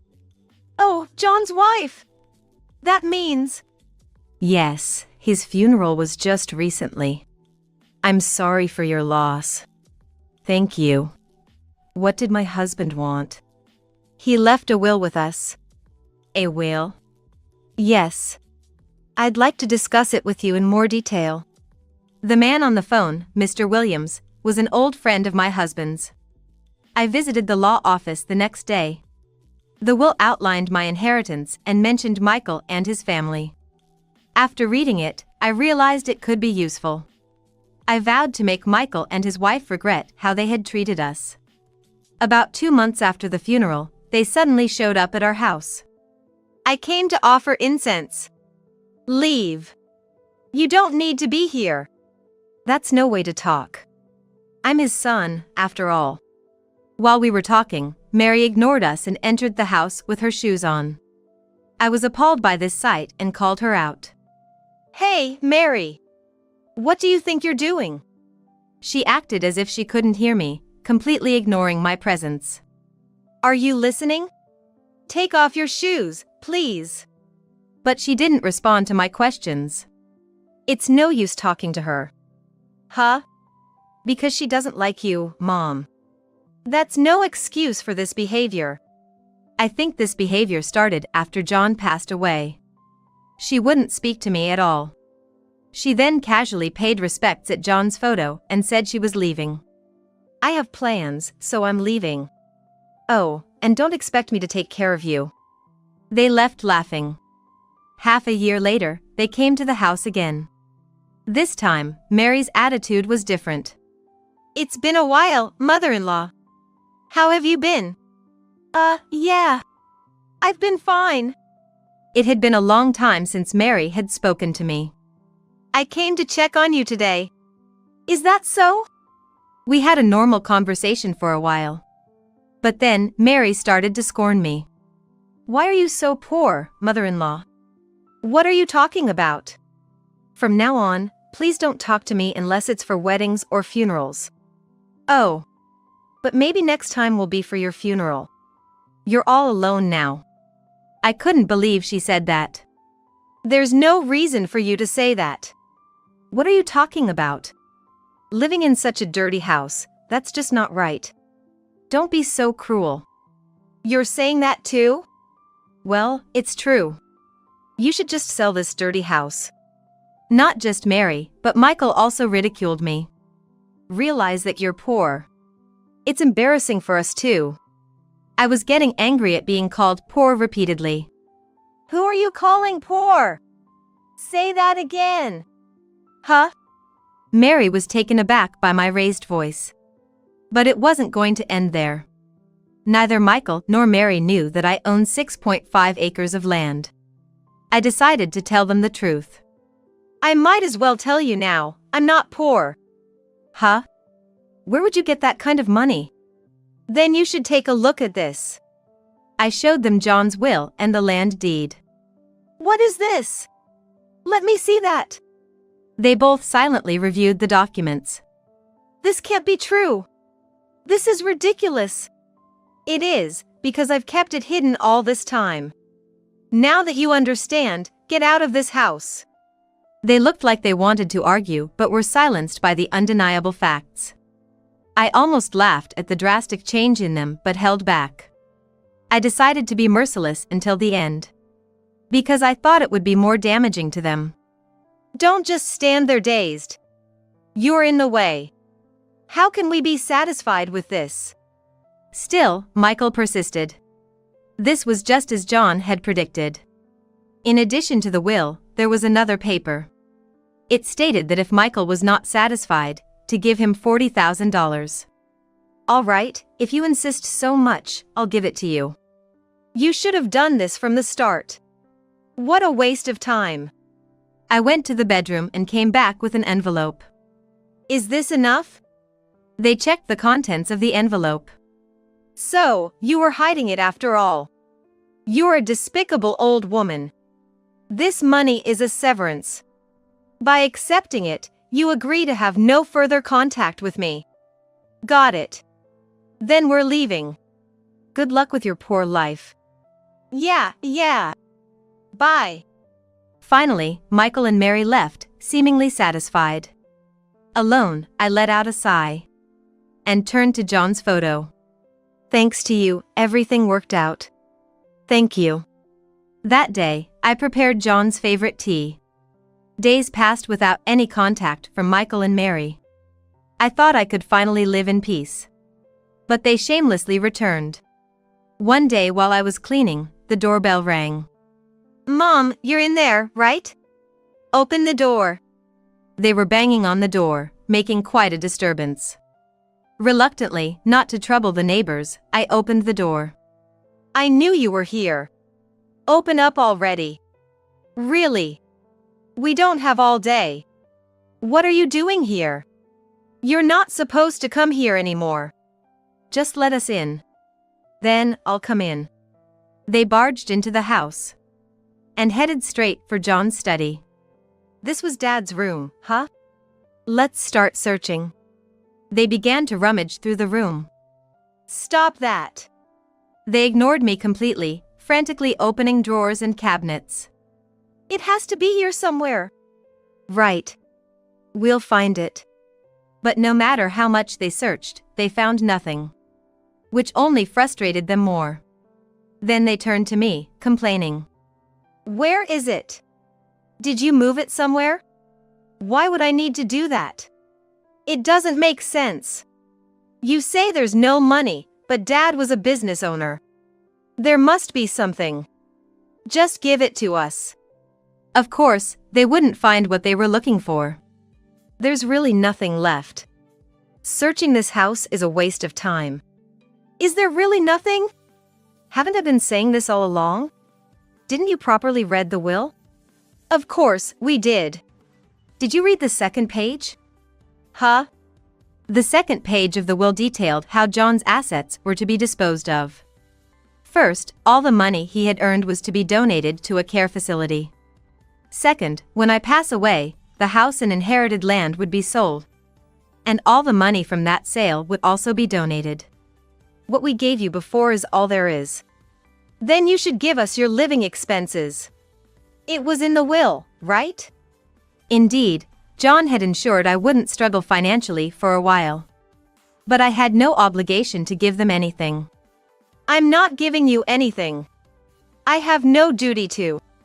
You don't need that much money anyway. What do you need the money for?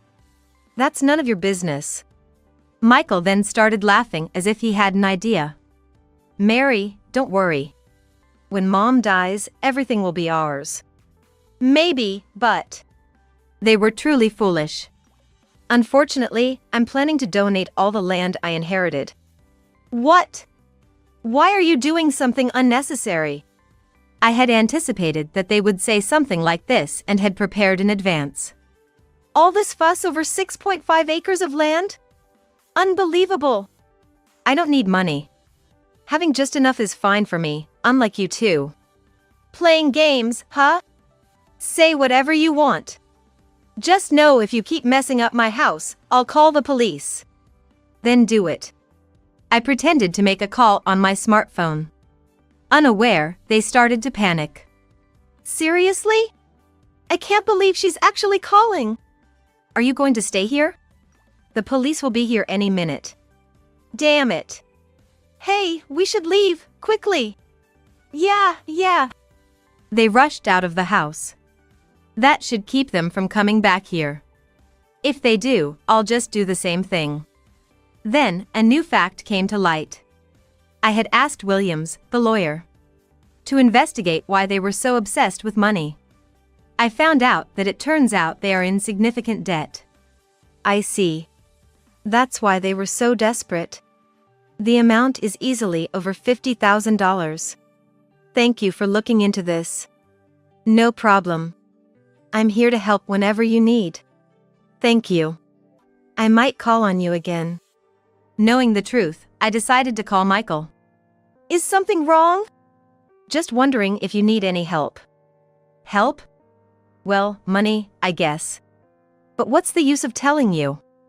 With that attitude, I can't lend you anything. Bye. Wait. Listen to me. I hung up without letting him finish. Expecting another call, I wasn't surprised when Mary called next. I just heard from Michael. Are you going to lend us some money? Her voice was unmistakably eager. Well, about that, I have no intention of lending you anything. What do you mean? You two are in debt, aren't you? I know. Who told you that? Who knows? Who could it have been? Are you kidding me, you old hag? So you wanted money, huh? Who would lend to such foolish people? Just give us the money and be quiet. Like I'm going to do that. Deal with your problems yourselves. I hung up and set both Michael and Mary's numbers to reject calls. 2 weeks after this incident, I heard they couldn't repay their debts and moved to some rural area.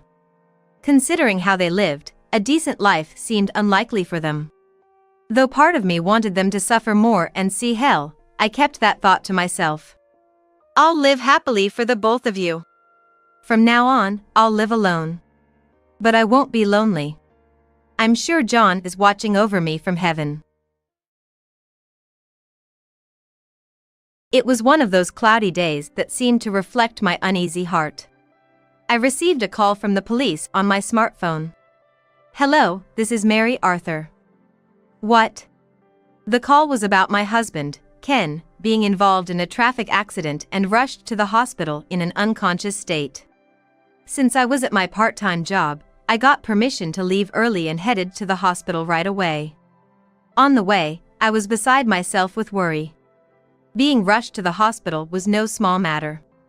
My hands were shaking uncontrollably, and I could feel my heart pounding louder and louder. Upon arrival, a rather young-looking doctor explained the situation to me. Ken's life was not in danger, but he had suffered a severe head injury, and there might be lasting effects. A few minutes later, my daughter-in-law, Lynn, and my grandson, Joseph, arrived. Lynn was carrying a duffel bag in one hand and holding Joseph's hand with the other. However, upon entering the room, Joseph unusually started to fuss. "Mom, I'm thirsty." "Oh, but I didn't bring any drinks with us." "Then, let's buy something." As Lynn went to the store to buy a drink, Joseph slowly took an envelope out of his pocket. "I've got a letter from Grandpa. He said to read it in secret from everyone else." "For me?" With a sense of curiosity, I pulled out the contents to find a folded note inside. I read the words written in Ken's handwriting, but I can't understand their meaning. However, it was clear that he was trying to communicate something. Desperate for any clue, I instinctively reached for Ken's wallet before Lynn could return. I needed to check its contents quickly, my hands almost slipping in my haste. I carefully yet swiftly opened his long wallet. "My name is Mary Arthur. I'm a working housewife, working part-time about 5 days a week. Having been at the same job for about 7 years, I guess you could call me a bit of a veteran."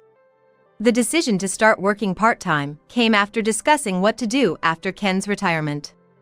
Ken was a teacher and could choose to retire or continue working as a part-time lecturer upon reaching 65. Even as a part-time lecturer, the income would be less. Considering our retirement, yes, it would be better to increase our savings a bit, wouldn't it? After that conversation, I started working at a nearby supermarket.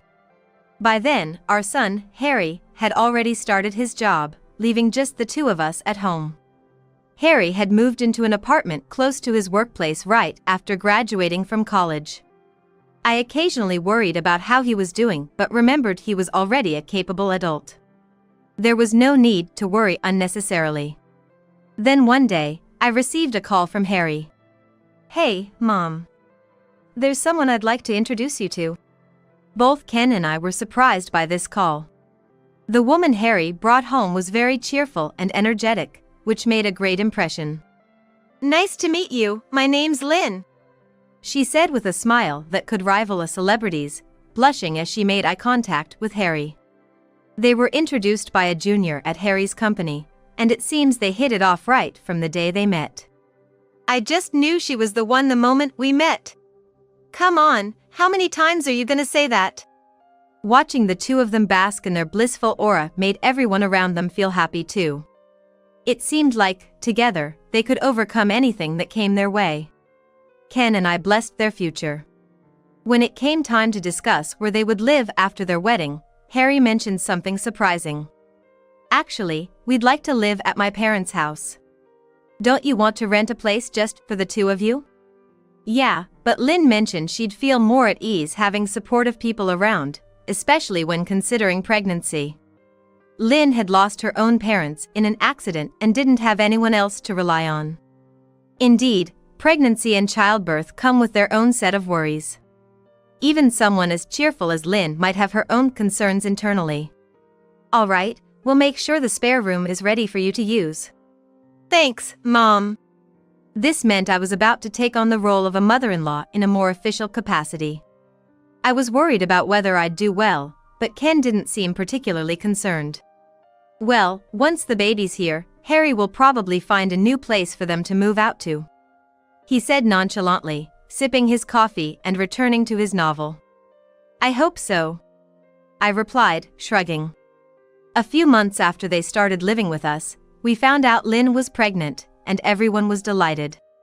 Despite Lynn's morning sickness and the various anxieties that come with pregnancy, I stayed by her side. The following year, Lynn gave birth to a healthy boy. As a grandmother, the arrival of my grandson was a joyful and profound moment. They named him Joseph. He was named after the warm sunshine that filled his birthday. "That's a good name," Ken commented, smiling at his grandson every day. almost too busy to even glance at his novels. For a while, I was busier than ever. Lynn, still new to parenting, frequently sought my help. Diaper changes, feedings, nighttime crying, and when Joseph had a fever were all times she called on me. Lynn, you're a mom now.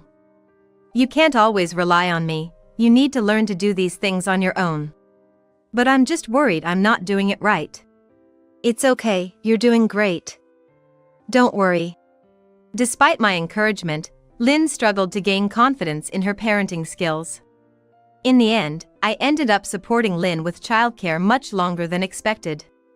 Because of this, I had to ask for fewer shifts at work, eventually going down to 3 days a week. A year after Joseph was born, it seemed like Lynn finally felt confident enough to handle things on her own. Mom, I'm good. I can do it by myself now. She started to say that with a smile more often. That smile truly put my mind at ease. Then, as the seasons passed and we experienced the cherry blossoms fall 4 times over, Ken and I reached our 60th birthdays, a memory fresh with celebration photos. Ken retired and started working part-time as a lecturer at the same school. Harry seemed busy, mumbling to himself as he worked on his laptop daily. A peek over his shoulder revealed complex pie charts and spreadsheets full of numbers. Don't work yourself too hard, it's bad for your health. Why don't you spend some time with Joseph? Yeah, I will, once I finish this. He said this somewhat absently, then dove back into his screen. Watching him, I couldn't help but sigh internally. Meanwhile, I found the right moment to go back to working 5 days a week, just like before. Getting back into my usual work routine, I felt like I could relax a little more. Harry and Lynn didn't bring up moving out. Lynn didn't return to work, focusing on housework and childcare instead. Since Harry was earning enough, they didn't seem worried about finances. However, I was surprised when Lynn asked if she could contribute a little to the living expenses. Please, Mom. I'll keep taking care of the house and Joseph just like before. Isn't Harry's income enough? We want to save for the kids' future expenses, like extracurriculars and education. But before I could finish, Ken chimed in. That sounds reasonable. Education costs a lot these days. Coming from him, someone who's been in the field, his words carried weight. It's a wise decision. And Dad agrees. Lynn added, seemingly getting Ken's approval. Reluctantly, I agreed to arrange for a little contribution towards the living expenses. When Joseph started kindergarten and 2 weeks had passed, the morning routine of him crying and refusing to put on his shoes became familiar, but Lynn seemed to struggle with it. Come on, Joseph. The bus is gonna be here any minute. No, no, no. I want to play with Grandpa. Grandpa's at work today. He's not home. I don't wanna. Joseph, your teachers and all your favorite books and toys are waiting for you at school. Lynn and I would coax him up by any means necessary. That's how Lynn and Joseph would set off every day. But something's been bothering me. It's that Lynn sometimes doesn't come home after she leaves in the morning. The walk to the bus stop is only about 5 minutes, not far at all. I've worried she might have gotten into some trouble, so I've tried calling her, but there have been several times when I couldn't reach her. On those days, she always returns with Joseph as if nothing happened, right around the time he's due back. Hey, Lynn, where do you go during the day? When I ask, she seems to dodge the question. Oh, just running errands, buying groceries, clothes, that sort of thing. Seems like you're gone for quite a while, though. Just taking a little break. Mom, give her a break, will you? Harry would say, coming to her defense. Indeed, balancing housework and childcare, she does need some downtime. All right. I'm sorry for sounding accusing. No one thought it suspicious for Lynn to take some time for herself during the day. In fact, we all understood it as something necessary. But my concerns about her weren't limited to just this. One evening, as I was relaxing in the living room, Lynn came to me with a request. Mom, I have a favor to ask. What is it? You seem so formal. I was wondering if we could increase the living expenses a bit? I was taken aback. Is the current amount not enough? Well, you see, since Joseph started kindergarten and I've made some mom friends, I've been invited out for lunch. She stumbled over her words as she explained. Can't you manage those outings with the money you already have? With prices going up and all, it's all going towards things like Joseph's diapers. I have felt the pinch of rising prices lately. I reluctantly agreed to give her a little more. But that wasn't the end of her financial requests. She kept finding reasons to ask for more money. What are you spending all this money on? Well, I've been shopping online. She admitted to using Harry's laptop for online shopping. She bought things impulsively to relieve stress. I suggested she find other ways to manage stress, and she seemed to listen at the time. However, a few days would pass, and she'd be asking for money again. It became a repetitive cycle, leaving me worn out from dealing with it. Lynn, you really need to think more about how you're using money. That's not true. Or, maybe you could get a part-time job too. We can't afford any more than this. When I said that, Lynn made a resigned, sad face and left the living room. After that day, her persistent requests for more living expenses stopped. Instead, I noticed something odd about Ken. He stopped reading his books and spent time in his room on the computer, working on something. When asked what he was doing, he wouldn't answer but mentioned, well, it's school-related stuff, and it would be problematic if someone saw it. Is that so? Hey, how about we go out somewhere this weekend, just the two of us? I've got something this weekend. Sorry, he said, and locked himself in his room. He never used to bring work home before he became a part-time lecturer. What's changed all of a sudden? Lately, he's also been somewhat distant towards Lynn, avoiding her even when they're both at home. Then again, I've caught them whispering in the hallway. There's definitely something odd going on. Feeling this, I discreetly went to a detective agency and requested an investigation into Ken. I hoped it was nothing, but under the same roof, we couldn't afford any mistakes.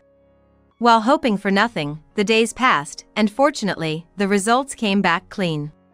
There was nothing suspicious about them. Then, what's the cause of this discomfort I'm feeling? Is it all in my head? While feeling uneasy, I continued my routine between the supermarket where I work part-time and home. It was on one of those overcast days, seemingly reflecting my unsettled heart, that I received a call from the police on my smartphone. Hello, this is Mary Arthur. Yes, that's right, Ken is my husband, but... What? The officer on the phone spoke in a calm yet somewhat excited tone. He informed me that Ken had been in a traffic accident and was rushed to the hospital in an unconscious state.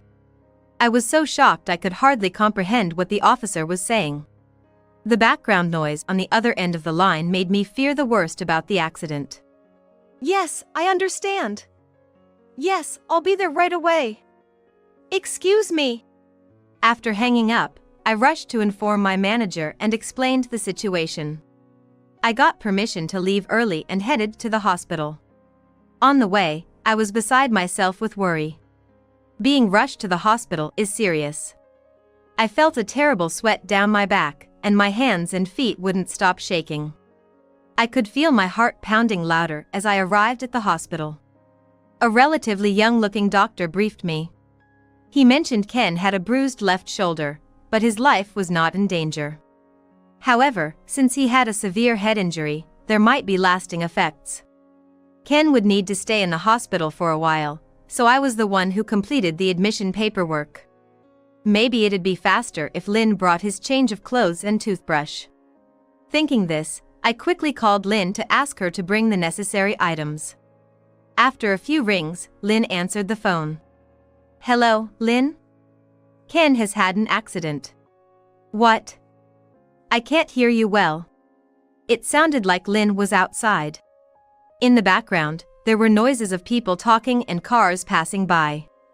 And for some reason, she seemed to be speaking in a rushed manner. Ken's been in a traffic accident and he's been hospitalized. I raised my voice just enough not to disturb those around me. Oh my! Hospitalized? That's terrible. So, I need you to bring some necessary stuff for hospital stay, please. Understood.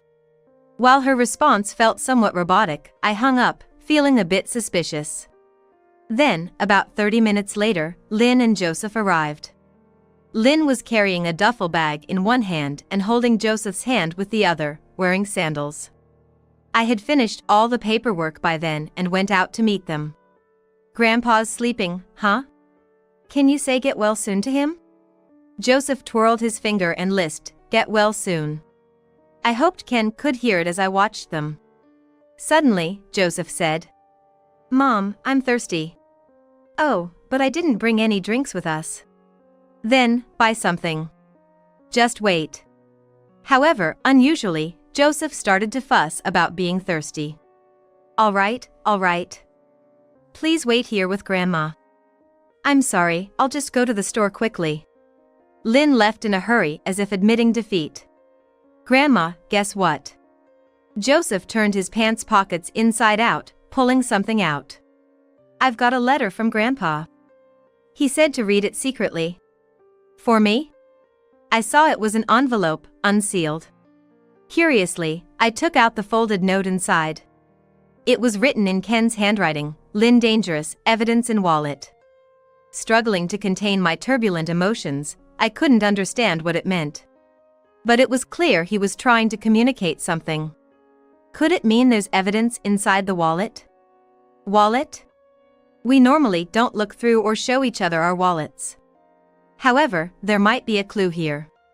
Desperate for answers, I instinctively grabbed Ken's wallet. Feeling rushed before Lynn could return, my hands almost slipped.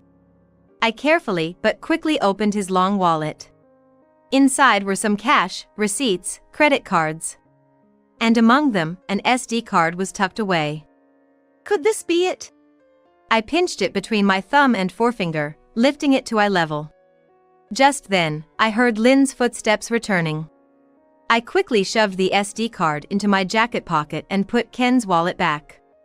"I could only find tea, but is this okay?" "I don't need it anymore." "Oh, really?" "Oh, well, let's head back home then. Harry will be home soon." Trying to console a disappointed Lynn, we left the hospital room. That night, once the whole family was asleep, I booted up Ken's computer. I inserted the SD card to see what was on it. What could it be? Photos, videos, and some Word documents appeared on the screen. Photos? Videos? Ken wasn't the type to carry a camera or record videos regularly. It was unusual for him to have photos and videos saved like this. Without hesitation, I clicked on them. What appeared next were evidences of Lynn's affair. A strange noise escaped me, and I instinctively covered my mouth. Then I opened the Word documents. I initially thought these were diary entries by Ken, but they were something else. Upon closer inspection, they were summaries of Ken's investigation into the affair, written like a diary. What is this? I lost track of time reading through the diary. I realized this needed to be resolved quickly. Later, I called Harry to discuss something important about Lynn. "What's up, Mom?" "Something about Lynn?" He sat down at the living room table with a puzzled look. I showed him the evidence Ken had given me and told him everything. Harry was visibly shocked by the information and immediately called Lynn over. She had just finished putting the kids to bed and was dozing off herself. "Lynn, don't you have something to tell Harry and me?" "Huh?" I laid out the photos and the printed excerpts from Ken's diary on the table. "This is the evidence. You've been having an affair, haven't you?" The photos showed Lynn walking and chatting intimately with a man who was not Harry. "What's this?" Pretending not to know won't help. These photos were taken by a detective Ken hired. I spread them out one by one on the table. And these photos were taken by Ken himself. It was from a rare day when he said he had errands and didn't go out with me.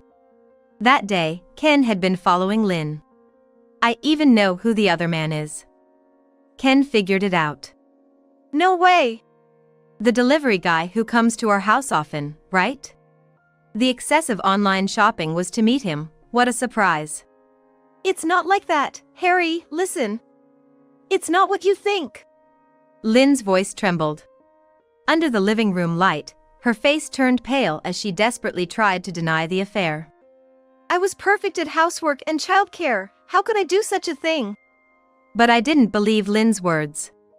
With all this evidence laid out, she was still trying to hide the truth. Lynn, where were you when Ken had the accident? I had gone out shopping. Is that all? What are you implying? Honestly, I'm starting to think you had something to do with Ken's accident. She hesitated for a moment before replying. On what basis would you say that? I read Ken's diary. You were confronted by Ken about the affair, weren't you? What? At that time, you admitted to the affair. Not only that, but you promised to end it, keeping it a secret from the family. Lynn's eyes darted around. I pressed on. But your relationship with that man wasn't over. That's why Ken saw you at the cafe that day he followed you. No, that's... And there, Ken overheard you saying how much you resented him. You were planning some sort of revenge, weren't you? Ah, well. That's why Ken felt he was in danger and left behind photos, videos, and a diary. Harry nodded in understanding. So, Dad saved all that on an SD card and hid it in his wallet in case something happened to him? In his wallet? The letter Joseph gave me tipped me off. That short letter handed over in the hospital room. Without it, I might never have noticed these pieces of evidence. Ken knew you were wary of him, but he also knew you wouldn't suspect Joseph. That child. So, he entrusted the letter to Joseph, telling him to give it to me if anything happened. I continued to reveal Lynn's actions calmly. And on that day, Ken was framed by Lynn and got into an accident. No, that's not. When I called you, Lynn, you were still outside, sounding rushed and different than usual. That's not. Was it right after you had caused Ken's accident? She looked down, her shoulders shaking. And then whispered softly. I didn't think it would turn out like that. What? I just meant to scare him a bit. I pushed him from behind while he was waiting at a signal. That's crazy. I thought no cars usually pass by there, and it was the same that day. But then, by chance, a car came and Dad was. What have you done? Dad could have been. Harry lunged at Lynn. I'm not to blame. It's Dad's fault for getting in my way. Lynn raised her voice in defiance, insisting on her innocence. How could you think such a defense is acceptable? It's obviously your fault. It's not me. I'm not the bad one here. So what? I had an affair. That's unacceptable, especially with Joseph around. I still want to be seen as a woman. I can't stand this anymore. I'm calling the police. Harry took out his smartphone and started to dial 911. I'll testify that Lynn was behind Dad's accident. Stop! Please, stop! I'm sorry. Lynn began to cry and scream, apologizing for the first time. But neither Harry nor I could forgive her anymore. Harry explained everything to the police over the phone. The next day, we went to the police station with Lynn. The police were surprised by the rapid development of the case. Lynn, Harry, and I were all questioned. I submitted all the evidence Ken had gathered, but then an even more decisive piece of evidence emerged. It was footage from a convenience store's security camera near the accident site. It showed Lynn pushing Ken out, serving as irrefutable evidence. Lynn was arrested, and Harry served her with divorce papers. Though Lynn said she didn't want it, Harry dismissed her protests. What about Joseph? Joseph will stay with us. And we'll be seeking alimony from Lynn and her affair partner. Please, have mercy. Without looking back at her, Harry stated this matter-of-factly and returned home. Custody of Joseph was granted to Harry. As for the man Lynn had the affair with, he stopped delivering to our house. I thought maybe his route had changed, but that wasn't the case. According to the new delivery person, the previous guy had suddenly quit. Perhaps he left his job after cutting ties with Lynn. Serves him right. Several days after the accident, Ken woke up. I visited him on my day off. Though he had cuts and bruises, seeing me made him smile. My left shoulder still hurts. Any lasting effects? They tested me, and it seems there are none. I'll need some rehab, though. I'm so relieved. It's a miracle. You're exaggerating. After being discharged, Ken learned about Lynn from Harry and me and was deeply dismayed. So, despite everything I said, I'm sorry for keeping silent. He apologized to us. Since then, Ken became somewhat withdrawn. He praised and cherished Joseph for keeping the promise but seemed distant otherwise. He likely felt guilty for pushing Lynn too far. It's tragic because he did nothing wrong. However, his former students reached out. They would stop by after school to chat with Ken. It's clear he was deeply cherished, even though there were no upcoming exams. And it must have been a great comfort to him. Gradually, Ken regained his spirit and returned to teaching. While I continued my part-time job, Harry and I would take Joseph to kindergarten. With a school play coming up, we planned to attend as a family. I endlessly wish for our family's health and happiness.